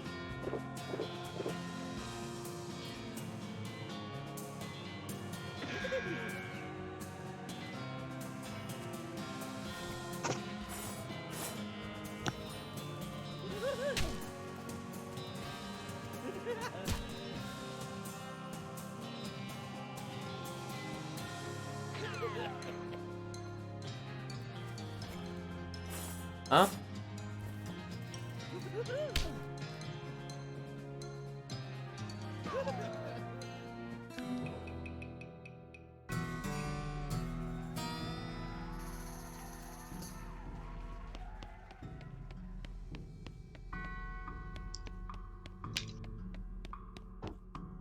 Okay.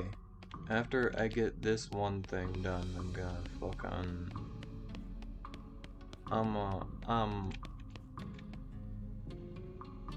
You sound like you're about ready to quit because you're tired.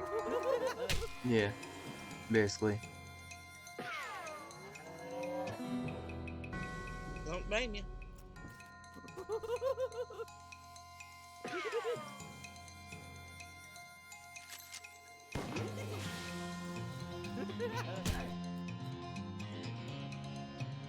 Go, my snake, go!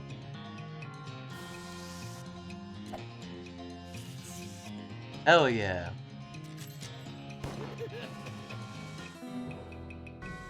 My snake did everything. Hey, it's a lockbox. Feelers, a handful of nails. Is there more in that lockbox? Nope. Lime, blah blah, manure.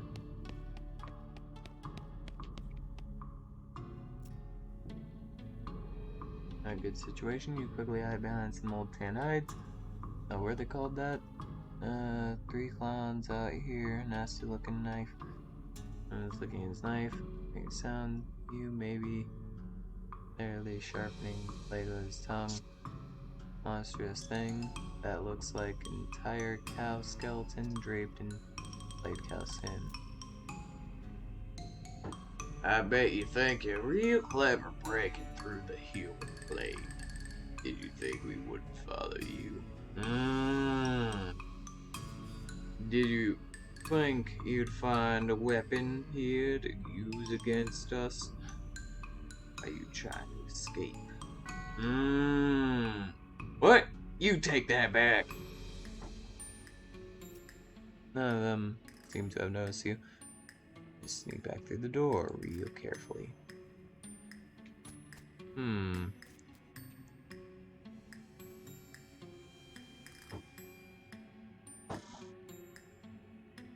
I'm supposed to do this, right? Do what? Attack the cows and clowns?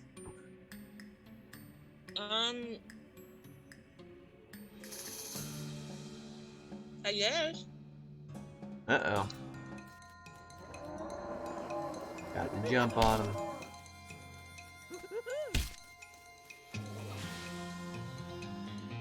Snake whip time.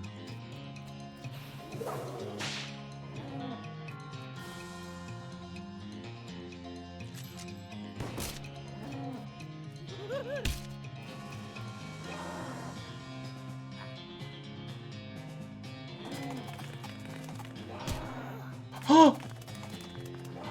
Alice! You're my heel! You shouldn't fucking die like that, you bitch.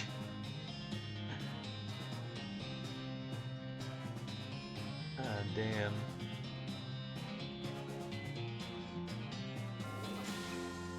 I have 3 action points.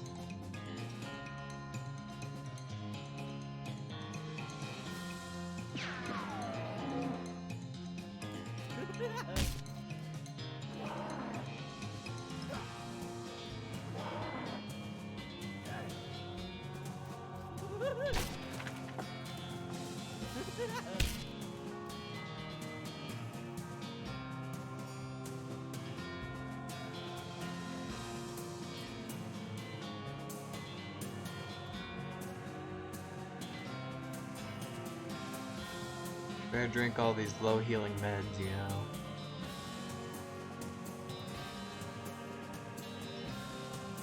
It's a good thing I'm in no rush, you know. Yeah, no, right?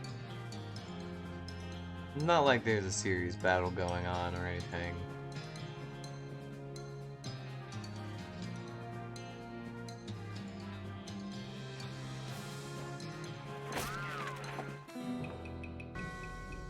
As predictable as ever, the clowns turn on you once you help them defeat the cows. Ugh.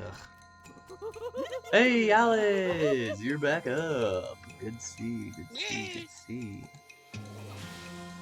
This one's the weakest. Also the one that I can do more damage to.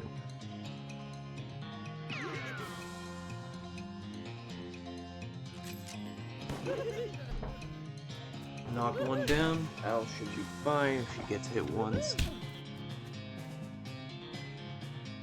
God, I'm gonna need more health than Alice does, though. Hit this target 3 times. Should kill him in one go. Has more health. That one.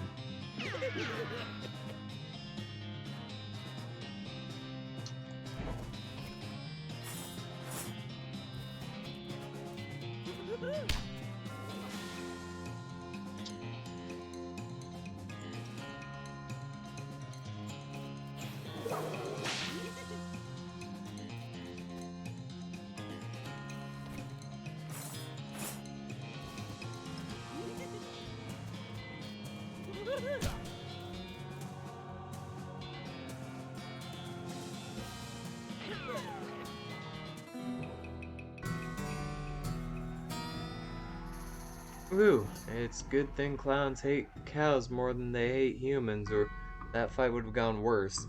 Fortunately, it seems pretty unlikely that they'll run into any more animated leather-clad cow skeletons in your adventure, right?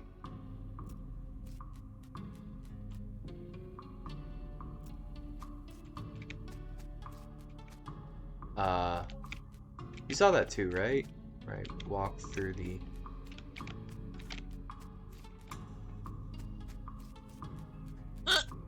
Yep. What am I supposed to do here now? You're supposed to have found somebody to talk to. Grady Tan.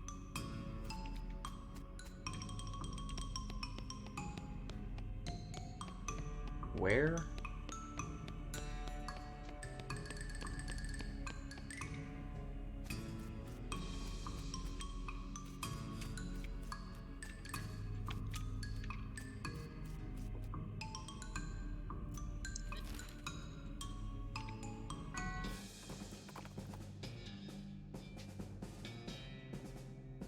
Hello, many hello to you, good human. Are you interested in fine goblin jewelry craft?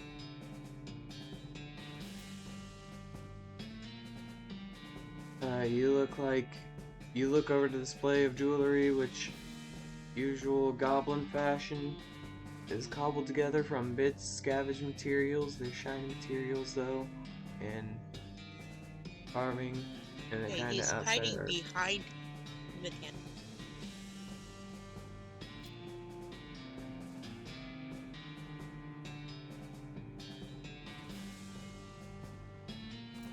He's hiding behind the what? Hiding behind Danny's tannery. You clear the rodeo clowns and cows out, and then you can talk to him.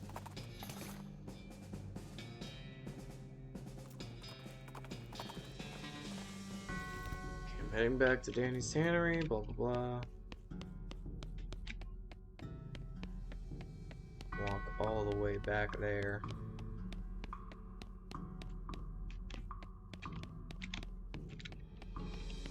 He's outside, not inside.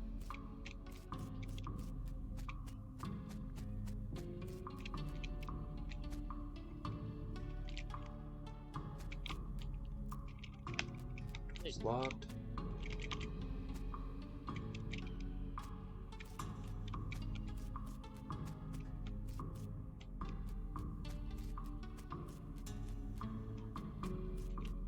No one here. Go back out the front door. Okay. To the front. Hold on.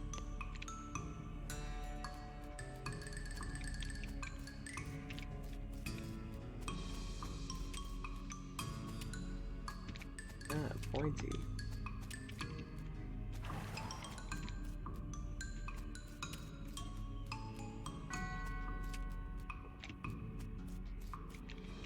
God damn it.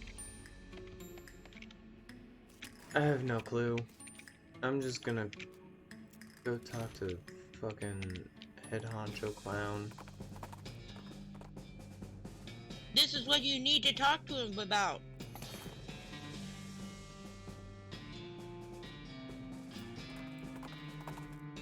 What I'm telling you, this is what. If I can't find jack shit, I'm not gonna find jack shit. And I'm just gonna. I have limited reserves, both time and patience, so I recommend you not waste neither. Checked out the tannery you mentioned. Did you now? What did you discover? A bunch of animated cowhides, plus a whole cow skeleton with leather just draped over it. Being able to animate the leather, that's interesting, though not wholly unexpected. There's more to it. There's more to it. There was leather there that wasn't possessed, and we'd know if they could animate any old leather because people's hats and stuff. I think it's just untanned hides. Well, now that is information worth knowing. How nice it is when an arrangement works out mutual benefit. There's more that came from. If you can tell me more about this tanning process, build some cows. You're interested in bounties.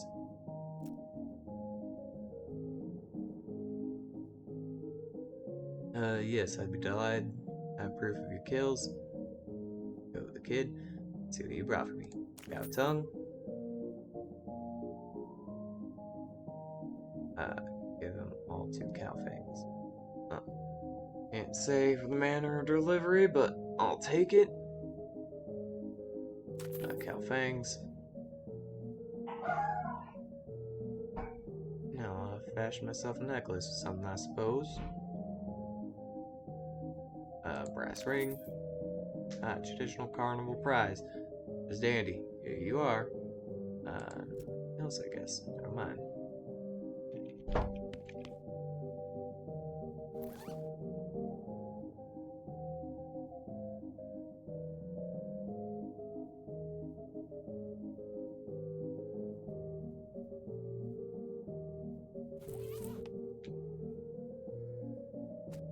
Okay.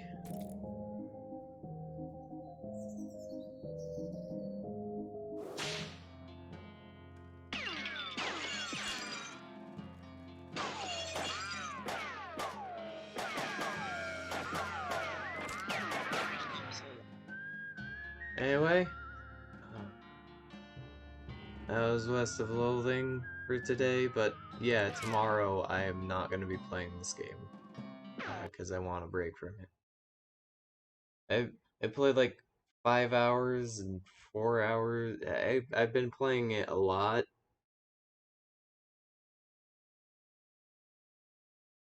And it's a fun game. Fun game. I recommend you guys play it, but I think I'm already at the point where I'm broken because it's kind of also easy. To break you? To be like kind of overpowered for the game. I don't know.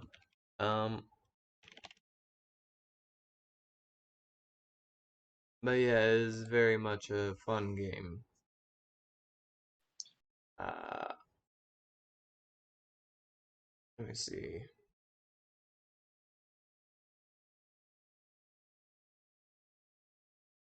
This guy's pretty cool, I think. Personally, I think this guy's pretty cool.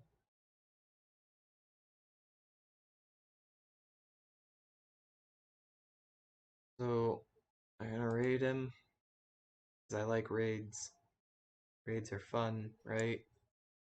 They are. Anyway, been fun. Thank you for coming to the stream. And, yeah, have a good day. Catch you on the flip side. See you later, partner.